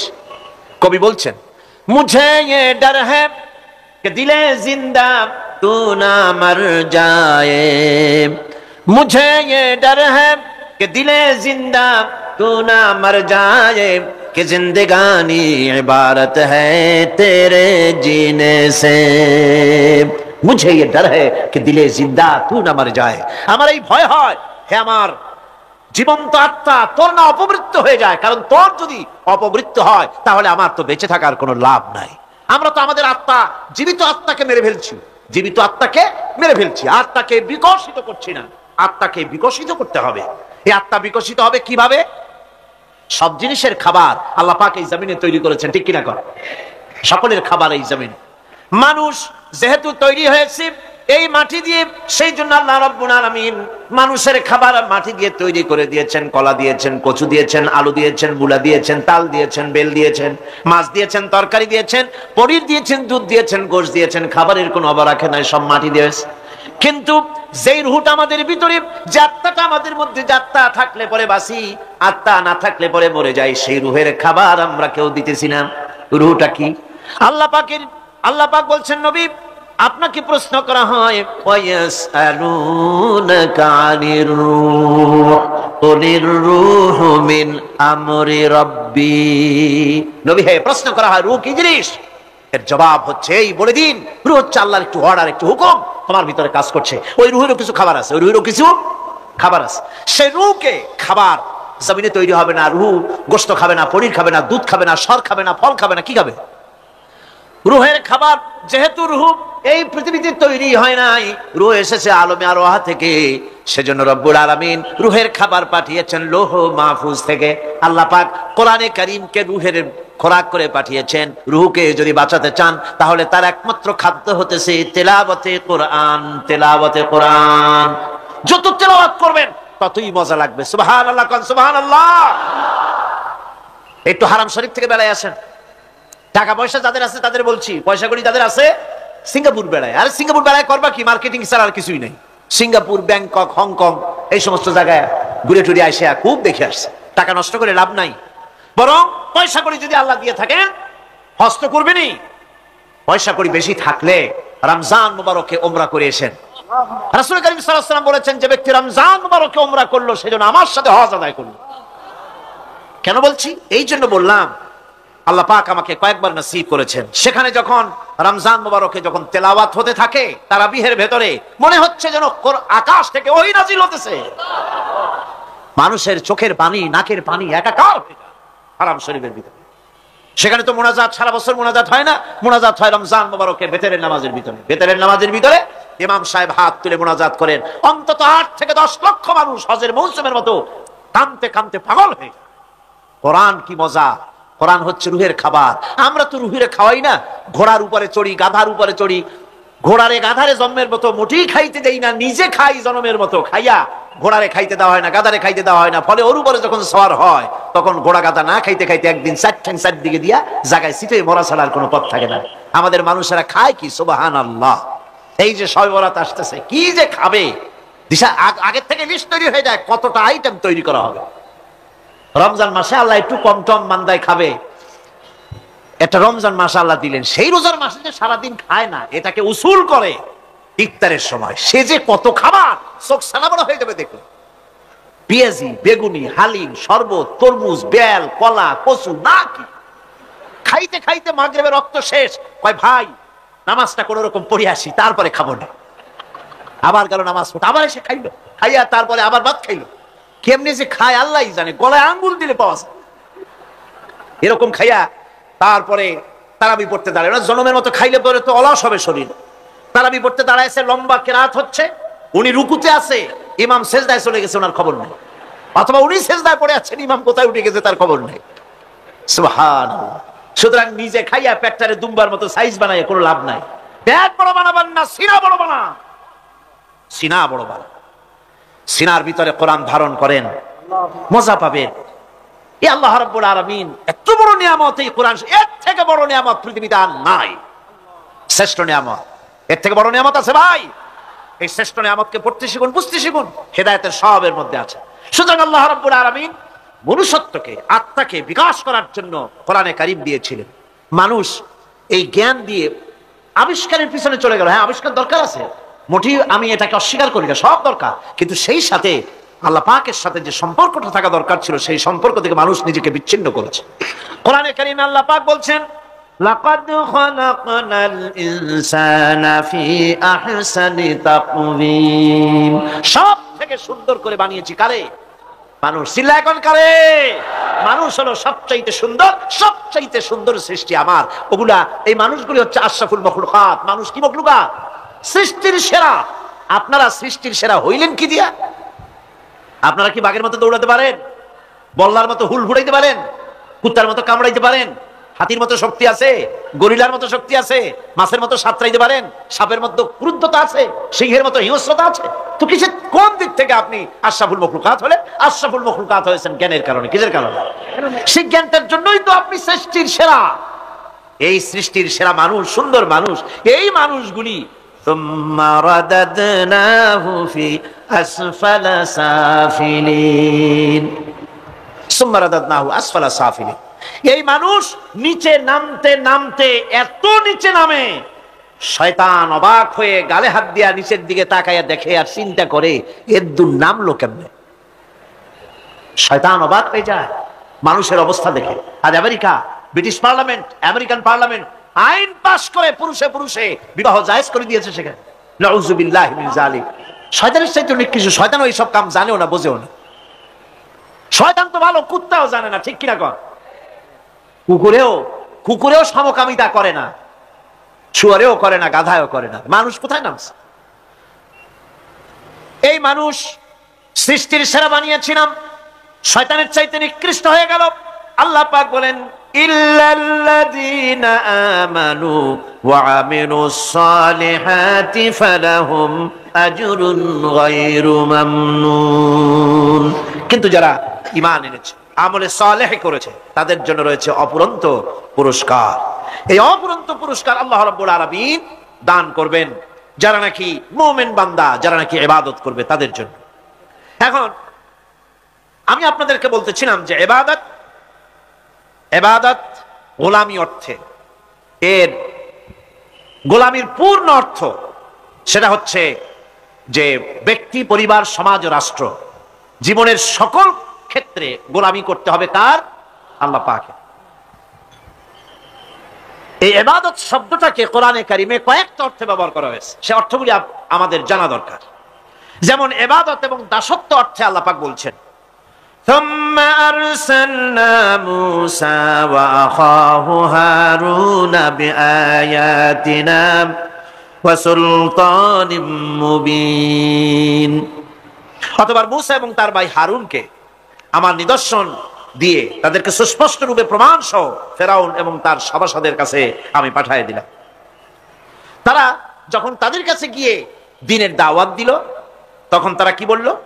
ফাকালু আনুমিনু লিবাশারাইনি মিসলিনা ওয়া কওমুহুমা লানা আবিদুন। আমি যখন তাদেরকে পাঠালাম, তারা যখন দ্বীনের দাওয়াত দিলেন, ইবাদতের দাওয়াত দিলেন, তখন তারা বলল, আমরা কি এমন আমাদেরই মতো দুজন মানুষের আনুগত্য করব? এখানে আবিদুন অর্থাৎ দাসত্ব, আমরা কি তার দাসত্ব করব? এই দাসত্ব একমাত্র আল্লাহরই হতে পারে, আর কারো হতে পারে না। সেজন্য কোরআনে কারীম অন্যত্র বলছে, ইয়া আইয়ুহাল্লাযীনা আমানু কুলু মিন তাইয়্যিবাতি মা রাযাকনাকুম ওয়াশকুরু লিল্লাহি ইন কুনতুম ইয়্যাহু তা'বুদুন। হে ঈমানদারেরা, তোমরা যদি আমারই ইবাদত করো, তবে আমি তোমাদেরকে যে সব পবিত্র জিনিস দান করেছি তা খাও এবং আল্লাহর শুকর আদায় করো। তো ইবাদত আল্লাহ পাকের করলে আল্লাহ পাক তাদেরকে খেতে দিবেন, পড়তে দিবেন, সবকিছু আল্লাহ পাক করে দিবেন। তো আল্লাহ পাকের ইবাদত করতে হবে, আল্লাহ পাকের উপর ঈমান আনতে হবে, আর তাগুতকে অস্বীকার করতে হবে। অন্য আরেকটা আয়াতে কথাটা এভাবে এসেছে, ফামান ইয়াকফুর বিত-তাগুতি ওয়া ইউমিন বিল্লাহি ফাকাদ ইসতামসাকা বিল উরওয়াতিল উসকা লা ফিসামা লাহা ওয়াল্লাহু সামিউন আলীম। ফামান ইয়াকফুর বিত-তাগুত, যে ব্যক্তি তাগুতকে অস্বীকার করলো, ওয়া ইউমিন বিল্লাহ এবং আল্লাহর উপর ঈমান এনেছে, ফাকাদ ইসতামসাকা বিল উরওয়াতিল উসকা, সে এমন এক মহান অবলম্বন ধারণ করলো যে কোন জিনিসই তাকে বিচ্ছিন্ন করে দিতে পারবে না। এমন এক মহান অবলম্বন ধারণ করেছে। সুতরাং আল্লাহর উপর ঈমান আনতে হবে, তাগুতকে অস্বীকার করতে হবে। ইবাদত জীবনের সকল ক্ষেত্রে করতে হবে কার? আল্লাহ পাক। কোরআনে কারীম বলছে, এর আগে আমি প্রথমে শুনিয়েছি, সমস্ত নবীরা আম্বিয়া আলাইহিস সালাম তারা তার নিজের জাতিকে গোলামির জন্য দাওয়াত দিয়েছেন। আল্লাহ পাকের বলেছেন, আমার জাতি একমাত্র নবী মুহাম্মদ রাসূলুল্লাহ সাল্লাল্লাহু আলাইহি ওয়াসাল্লাম আমার জাতি, তিনি বলেন নাই। তাকে দিয়ে আল্লাহ পাক বলেছেন, ইয়া আইয়ুহান নাসু উবুদু রাব্বাকুমুল্লাযী খালাকাকুম ওয়াল্লাযীনা মিন ক্বাবলিকুম লাআল্লাকুম তাত্তাকুন। ইয়া আইয়ুহান নাসু উবুদু রাব্বাকুমুল্লাযী খালাকাকুম, রাব্বাকুম উবুদু রাব্বাকুম আই আতিউ রাব্বাকুম, গোলামি করো, আনুগত্য করো, দাসত্ব করো তোমার সেই প্রভুর, সেই রবের যিনি তোমাকে সৃষ্টি করেছেন। তার আনুগত্য জীবনের সব ক্ষেত্রে করো। এক জায়গায় করলে হবে না, সব জায়গায় করলে হবে। আগামী রাত্রিটা হচ্ছে শবে বরাত, তাই না? বোঝেন নাকি বোঝেন না? আগামী রাত্রিটাই আমরা হচ্ছে সেই ধরনের মানুষ, মিনিমাম লেবার ম্যাক্সিমাম প্রফিট। অল্প কাজ করে বেশি প্রফিট যদি করা যায়, আমরা সেই পক্ষে বেশি। শবে বরাত, শবে কদরে ইবাদত করিয়া জীবনের সব গুনাহ মাফ করাইতে চাই, আর করাইয়া মনে করলাম, বিশ্বাস করলাম যেটা এইভাবে হয়, কিন্তু পরের দিন থেকে আবার যেরকম ছিল মানুষ সেরকম হয়ে যায়। সারা রাত জাগলো শবে বরাতে, সারা রাত জাগলো। সকালবেলায় যে ব্যবসায়ী সারা রাত জাগলো, সকালবেলায় দোকানে দিয়ে ওজনে কম দেওয়ার অভ্যাস তার পরিবর্তন হইল না। যে কৃষক সারা রাত জাগলো, পরের দিন জমিনের আইল ঠেলার অভ্যেসটা পরিবর্তন হলো না। যে ব্যক্তি মিথ্যা কথা বলতো, চুরি করতো, ডাকাতি করতো, যে অফিসার সারা রাত জেগেছেন, পরের দিন অফিসে গিয়ে তার ঘুষ খাওয়ার বদভ্যাস থেকে তিনি নিজেকে বিরত রাখতে পারেননি। তাহলে এই শবে বরাত করে রাত জেগে ফায়দা কতটুকুন? কতটুকুন ফায়দা? হ্যাঁ, ফায়দা কিছু আছে, ফায়দা আছে। সেটা হলো পায়াস খাওয়া, সেটা হলো গোশত খাওয়া, রুটি খাওয়া, এই ফায়দা তো হবেই, এগুলি হয়। কিন্তু আপনার মূল ফায়দা হবে কি করে যদি আপনার অভ্যাসের পরিবর্তন না হয়? কথা বোঝেন কিনা? কথা বোঝেন কিনা? মূল অভ্যাসের তো পরিবর্তন করতে হবে। একজন মাঠে মাঠে ঘুরছে, আর এক পাগল এসে জিজ্ঞেস করছে, ঘুরছো কেন? ঘুরবো না, আগামীকাল কোরবানির দিন, গরু তালাশ করতেছি, গরু পাচ্ছি না, বাজারে টাজারে ঘুরলাম, আবার আর এক বাজারে যাচ্ছি। আরে বাজারে বাজারে গরু কেন? মাঠে কত গরু আছে, একটা ধরে জবাই দিলেই তো হয়। লোকটি বলছে, দেখো পরের গরু জবাই দিলে তা তো গোনা হবে। কয় না, তুমি অঙ্ক বোঝো না। গরু জারি হোক, কোরবানির দিনে গরু জবাহ যদি করো তাহলে সওয়াব তো একটা হবে। কোরবানি উপলক্ষে জবাহ করছে, একটা সওয়াব পাবা না? তো কোরবানির জন্য একটা সওয়াব হবে, আর চুরির জন্য অবশ্যই একটা পাপ হবে। কোরবানি যখন দিবা তো কোরবানির সওয়াব আর চুরির পাপ ভগ্নাংশের মতো কাটাকাটি হয়ে যাবে, গোশত খাবা ফাও। তো মানুষের অবস্থা তো তাই হয়েছে। মানুষের অবস্থা হয়েছে শবে বরাতে সারা রাত জাগবো, কান্দাকাটি করবো, ফাও ফাও গুনাহ মাফ হয়ে যাবে, আর গোশত রুটি তো আসি, যদ্দূর পারলাম খাইলাম। পরের দিন টু ফুর্তি, নো চিন্তা। নাউযুবিল্লাহি মিন যালিক। এই কান্দারও দাম নাই, আর এই ধরনের রাত জাগারও দাম নাই, এই ধরনের ইবাদত করেও দাম নাই। ইবাদতটা হচ্ছে জীবনের সব ক্ষেত্রে ইবাদত করতে হবে। ইবাদত সম্পর্কে মিস ইন্টারপ্রিটেশন যেটা এসেছে, ভুল অর্থ যেটা এসেছে, সেই ভুল অর্থের কারণে মানুষ শুধু মনে করে নামাজ, রোজা, হজ, যাকাতই শুধু ইবাদত না। ইবাদত হচ্ছে জীবনের সকল ক্ষেত্রে গোলামিটা হতে হবে আল্লাহ পাকের সব জায়গায়। পার্লামেন্টে গোলামি হবে কার? কোর্ট কাছারিতে কার? অফিস আদালতে কার? স্কুলে কলেজে কার? খেতে খামারে কার? রান্নাঘরে, নিজের ঘরে, পরিবারে, সব জায়গায় আনুগত্য কার? কেবলমাত্র আল্লাহ সুবহানাহু ওয়া তাআলার হুকুম অনুযায়ী জীবন পালন করার নামই হচ্ছে ইবাদত।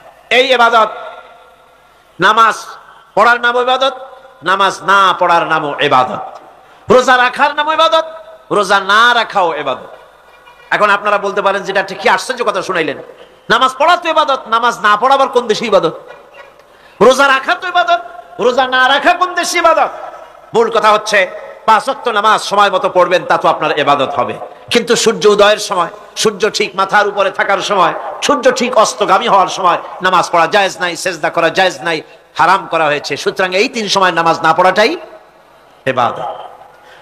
সারা বছর রোজা রাখবেন, ইবাদত হবে। কিন্তু 2 ঈদের 5 দিন রোজা রাখা হারাম করা হয়েছে, ওই 5 দিন রোজা না রাখাটাই, তার অর্থ হলো জীবনের সমস্ত কাজটাই হলো ইবাদত হবে, যদি মুসলমান আল্লাহর হুকুম মাফিক তার জীবনকে পরিচালনা করে।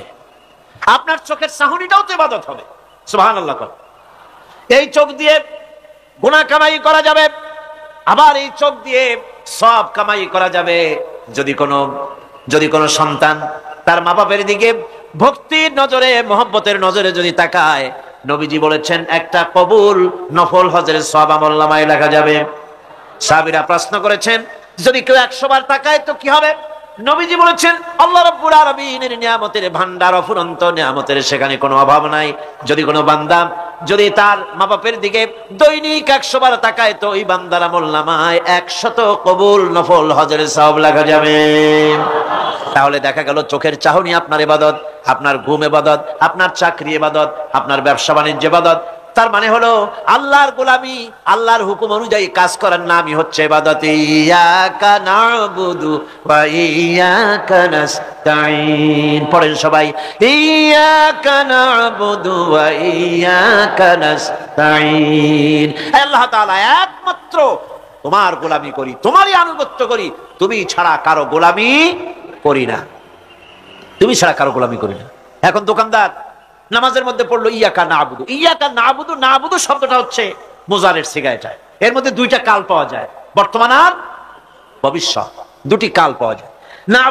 না'বুদু এই শব্দ দিয়ে বোঝানো হচ্ছে কি, আল্লাহ পাক এই নামাজের ভিতরে যেমন তোমার হুকুম পালন করে নামাজ আদায় করছে, যেমন নামাজের ভিতরে কিছু খাওয়া যায় না, বাইরে খাওয়া জায়েজ ছিল, নামাজ পড়ছি বলে খানাটা আমার জন্য হারাম হয়ে গেছে।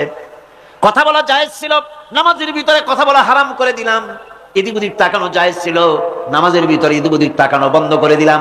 তার মানে আমার জন্য চিরস্থায়ী, সব সময়ের জন্য আমার জন্য হালাল করে দেওয়া জিনিসগুলি এই নামাজের ভিতরে অল্প সময়ের জন্য হারাম করে প্রমাণ করে দিলাম। মাবুদ গো, এই নামাজের পরে চিরস্থায়ী হারামগুলি এইভাবে আমার জন্য হারাম করে নেব। ইয়াকা না'বুদু, নামাজটা পড়ছি যেভাবে করে, নামাজের বাইরে জীবন চালাবো সেইভাবে করে। সেজদা দিলেই তো সওয়াব হয়, সেজদা দিলে কি হয়? সওয়াব হয়। যদি কেউ 5-6টা সেজদা দিয়ে দেয় 1 রাকাতের মধ্যে, তো কি হবে? যদি কেউ নামাজ পড়লে তো সওয়াব হয়। ফজরের নামাজ যদি 4 রাকাত পড়ে তো কি হবে? মাগরিবের নামাজ যদি 2 রাকাত পড়ে অথবা 4 রাকাত পড়ে তো কি হবে? ইচ্ছে করে যদি এভাবে করে, ভুল করবে নয়, ইচ্ছে করে যদি করে, তাহলে আল্লাহর আইনের সঙ্গে বিরোধিতা করছে বলে সে বিদ্রোহী হিসাবে প্রমাণিত হবে। সুতরাং কথা হচ্ছে, নামাজের ভিতরে আল্লাহ পাক ইয়াকা না'বুদু এই নামাজের ভিতরে তোমার হুকুম মেনে যেভাবে নামাজ আদায় করি, নামাজের বাইরের জীবনটাও তোমার হুকুম মেনে পালন করব। এটাই হচ্ছে ইবাদতের মূল থিম, মূল আইডিয়া, মূল ফিলোসফি। নামাজ ইবাদত করতে হবে জীবনের সব ক্ষেত্রে। নামাজের ভিতরে বললাম ইয়াকা নাবুদু, দোকানদার। এই লোকটা কি? দোকানদার। ঘি বিক্রি করবে, ঘি আনছে দোকান। তারপরে নামাজ পড়তে দাঁড়িয়েছে,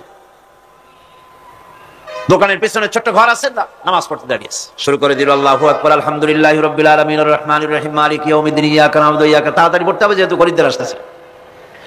খরিদ্দার 2-4 জন ভিড় জমায়েছে, নামাজ ছেড়ে দিয়েছে। কর্মচারীকে ডাকছে, পেরেশন ভিতরে আসলো। আমি তো কেবল খাঁটি ঘি নিয়ে আসছি, ওর মধ্যে তো ভেজাল দিই নাই। তাড়াতাড়ি করে ওর মধ্যে যা দিয়ে ভেজাল দিতে হয় ভেজাল দিয়ে ঠিক মতো দিয়া তারপরে বিক্রি করবি। 100 টাকা কিনছিস, 250 টাকা করে বিক্রি করবি। আল্লাহু আকবার, রহমানির রহিম মালিকি ইয়াউমিদ্দিন ইয়াকা নাবুদু ওয়া ইয়াকা নাস্তাইন। এটা নামাজ হইল কর? এই নামাজের আল্লাহর কোনো দরকার আছে? কোনো দরকার নাই। ইবাদত তো হবে নামাজ যার হুকুমে, ব্যবসা তার হুকুমে। নামাজে সেজদা দিব যার হুকুমে, রোজা রাখবো তার হুকুমে, নামাজ পড়বো যার হুকুমে, অর্থনীতি চালাবো তার হুকুমে, নামাজ পড়বো যার হুকুমে আমার দেশের কলকারখানা চলবে, নামাজ পড়বে যার হুকুমে পার্লামেন্ট চলবে তার হুকুমে, নামাজ পড়বো যার হুকুমে রাজনীতি চলবে তার হুকুমে। এর উল্টা পাল্টা যদি হয় মুসলমান মানতে পারে কখনই। সুতরাং মুসলমানকে আনুগত্যের মস্তককে অবনত করে দিতে হবে আল্লাহ পাকের সামনে। আল্লাহর সঙ্গে আর বান্দার সঙ্গে হক আছে। বান্দার উপরে আল্লাহর হক এবং আল্লাহর উপরে বান্দার হক কি? এ ব্যাপারে একটি হাদিস আপনাদেরকে শোনানো যায়। হাদিসটি হচ্ছে ওয়ান মুআজ বিন জাবাল রাদিয়াল্লাহু তাআলা আনহু قال كنت رديف النبي صلى الله عليه وسلم على حمار فقال لي يا معاذ أتدري ما حق الله على العباد وما حق العباد على الله। হযরত মুআজ বিন জাবাল রাদিয়াল্লাহু তাআলা আনহু বলেন যে আমি রাসূল করিম সাল্লাল্লাহু আলাইহি ওয়াসাল্লামের পেছনে তার গাধায় সওয়ার ছিলাম। তিনি আমাকে জিজ্ঞেস করলেন, মুআজ তুমি কি জানো বান্দার উপরে আল্লাহর হক কি এবং আল্লাহর উপরে বান্দার হক কি? তিনি বললেন, আল্লাহু ওয়া রাসূলুহু আ'লামু, আল্লাহ এবং তার রাসূল খুব ভালো করে জানেন। রাসূল করিম সাল্লাল্লাহু আলাইহি ওয়াসাল্লাম জবাব দিলেন, ক্বালা হাক্কুল্লাহি আলাল ইবাদ আন ইয়াবুদুহু ওয়া লা ইউশরিকু বিহি শাইআ ওয়া হাক্কুল ইবাদি আলাল্লাহ আন লা ইউআযযিবু মান লা ইউশরিক বিহি শাইআ। আল্লাহর নবী বলেন, বান্দার উপরে আল্লাহর উপরে বান্দার হক হতেছে, আল্লাহর উপরে বান্দার হক হতেছে বান্দা আল্লাহ পাকের ইবাদত করবে, আল্লাহর গোলামি করবে, আল্লাহর আনুগত্য করবে, দাসত্ব করবে। সেই আনুগত্য ইবাদত আর গোলামির ভিতরে কাউকে শরীক স্থাপন করবে না। বান্দার উপরে আল্লাহর হক হতেছে যেই বান্দা আল্লাহ পাকের ইবাদত করবে, গোলামি করবে, আর কোন শিরক করবে না, কিয়ামতের দিন ওই বান্দা সম্পর্কে আল্লাহর হক হবে বান্দাকে জাহান্নামের আগুন আল্লাহ পাক হারাম করে দিয়ে তার জান্নাত দিয়ে দিবেন। এটাই হলো বান্দার উপর আল্লাহ পাকের হক। সুতরাং ইবাদত হবে সলিড কার জন্য? আল্লাহ পাকের জন্য। জোরে বলেন কার জন্য? একমাত্র কেবলমাত্র শুধুমাত্র আল্লাহ পাকের জন্য গোলামি হবে। সেই গোলামির কথাটাই আমরা কোরআনে কারীমের মধ্যে সূরা ফাতিহায় প্রত্যেক দিন প্রতি রাকাতে আমরা পড়ি, ইয়্যাকা না'বুদু ওয়া ইয়্যাকা নাস্তাঈন। আয় আল্লাহ তাআলা, কেবলমাত্র তোমারই ইবাদত করি, কেবলমাত্র তোমারই দাসত্ব করি, আর কারো আনুগত্য দাসত্ব করি না। এই গোলামি, এই দাসত্ব আল্লাহ পাক আমাদেরকে করার তৌফিক দান করুন। আমরা বলি আমিন। আমাদের জীবনে ওঠায় বসায়, চলায় ফেরায়, বক্তৃতায়, ভাষণে, বিয়েতে, শাদীতে, আমাদের ইলেকশনে, আমাদের নির্বাচনে, আমাদের অর্থনীতিতে, রাজনীতিতে, আমাদের সমাজনীতিতে, পরিবারের নীতিতে, জীবনের সব ক্ষেত্রে আমরা গোলামি যেন করতে পারি কার? আল্লাহ পাকের। নামাজের ভিতরে যে কথাটা বলি, এই কথাটা যেন আমাদের বাস্তব জীবনে আমরা কার্যকরী করতে পারি। আল্লাহ পাক যেন তৌফিক দান। اللهم آمين. ربنا ظلمنا أنفسنا وإن لم تغفر لنا وترحمنا لنكونن من الخاسرين. ربنا لا تزغ قلوبنا بعد إذ هديتنا وهب لنا من لدنك رحمة إنك أنت الوهاب. رب العالمين, আয় আল্লাহ তাআলা, দীর্ঘক্ষণ ধরে তোমার দ্বীনের কথা, কোরআনের কথা আমরা শুনেছি, আলোচনা করেছি। মেহেরবানি করে সওয়াবটুকু হুজুরে পুরনূর সাল্লাল্লাহু আলাইহি ওয়াসাল্লামের রূহ মুবারকে পৌঁছে দাও। আয় আল্লাহ তাআলা, तमाम পৃথিবীর মাটির নিচে যত মুমিন মুমিনাত শুয়ে আছে তাদের আরো আর পরে সওয়াব পৌঁছিয়ে দাও আল্লাহ তাআলা। আমাদের মা বাপ যাদের কবরে শুয়ে আছে কবরগুলিকে জান্নাতের টুকরা বানায়া দাও। আমাদের মা বাপ যাদের বেঁচে আছে সুস্থ রাখো, ভালো রাখো। রব্বির হামহুমা কামা রব্বায়ানি সগীরা। সবাই পড়েন রব্বির হামহুমা কামা রব্বায়ানি সগীরা। হায় আল্লাহ তাআলা, সারা জীবন গুনাহ করে করে আমরা আমাদের জীবনকে বরবাদ করে দিয়েছি। আল্লাহ তুমি দয়া করে আমাদের জিন্দেগির সকল গুনাহ খাতা মাফ করে দাও। হায় আল্লাহ, কোরআন দিয়ে জীবন গড়ার তৌফিক দান করে দাও। এই মাহফিল বাকি 3 দিন যেন চলতে পারে সুন্দরভাবে, তুমি মেহেরবানি করে গাইবি মদদ দিয়ে দিও। হায় আল্লাহ তাআলা, এ মাহফিল করতে গিয়ে সমাজ কল্যাণ পরিষদ এ মাহফিল করতে গিয়ে বড়ই ঋণগ্রস্ত হয়ে পড়েছে। তুমি জানো আল্লাহ, তুমি তোমার বিত্তশালী বান্দাদের, তোমার সকল বান্দাদের দিলের মধ্যে এই কর্তৃপক্ষের সাহায্য করার জন্য মনের ভিতরে মহব্বত পয়দা করে দাও, সকলকে দেওয়ার মতো তৌফিক দাও। আর এই দানটা কিয়ামতের দিন নাজাতের জরিয়া বানিয়ে দিও আল্লাহ রব্বুনা রবিন। এই মাহফিলে যত মা বোনেরা কষ্ট করে প্রতিদিন আসতেছেন, আয় আল্লাহ তুমি মেহেরবানি করে মা বোনদের প্রতি রহমত নাজিল করো। আয় আল্লাহ, দেশ বিদেশ থেকে যত লোক এসেছে সকলের উপরে রহমত নাজিল করো। আমাদেরকে কোরআন বোঝার তৌফিক দাও, কোরআন অনুযায়ী জীবন পরিচালনার তৌফিক দান করে দাও। রব্বানা তাকাব্বাল মিন্না ইন্নাকা আনতাস সামিউল আলিম ওয়া তুব আলাইনা ইন্নাকা আনতাত তাওয়াবুর রহিম। হায় আল্লাহ তাআলা, অনেকে দোয়া চেয়েছে, অনেকে কষ্ট নিয়ে বিপদ নিয়ে আসে, মনে এই বিশ্বাস নিয়ে যে কোরআনের মাহফিলে দোয়া কবুল হয়ে যাবে, এই নিয়ত করে বান্দারা আসে। আল্লাহ, কোনো বান্দা যেন মাহরুম হয়ে না যায়, তোমার রহমত দিয়া প্রত্যেকের ঝুলি তুমি মালামাল করে দিও। সুবহান রাব্বিকা রাব্বিল ইজ্জাতি আম্মা ইয়াসিফুন ওয়া সালামুন আলাল মুরসালিন আলহামদুলিল্লাহি রাব্বিল আলামিন। ওয়াজআল আখিরা কালিমাতিনা ইনদাল মাউত লা ইলাহা ইল্লাল্লাহু মুহাম্মাদুর রাসূলুল্লাহ। আসসালামু আলাইকুম।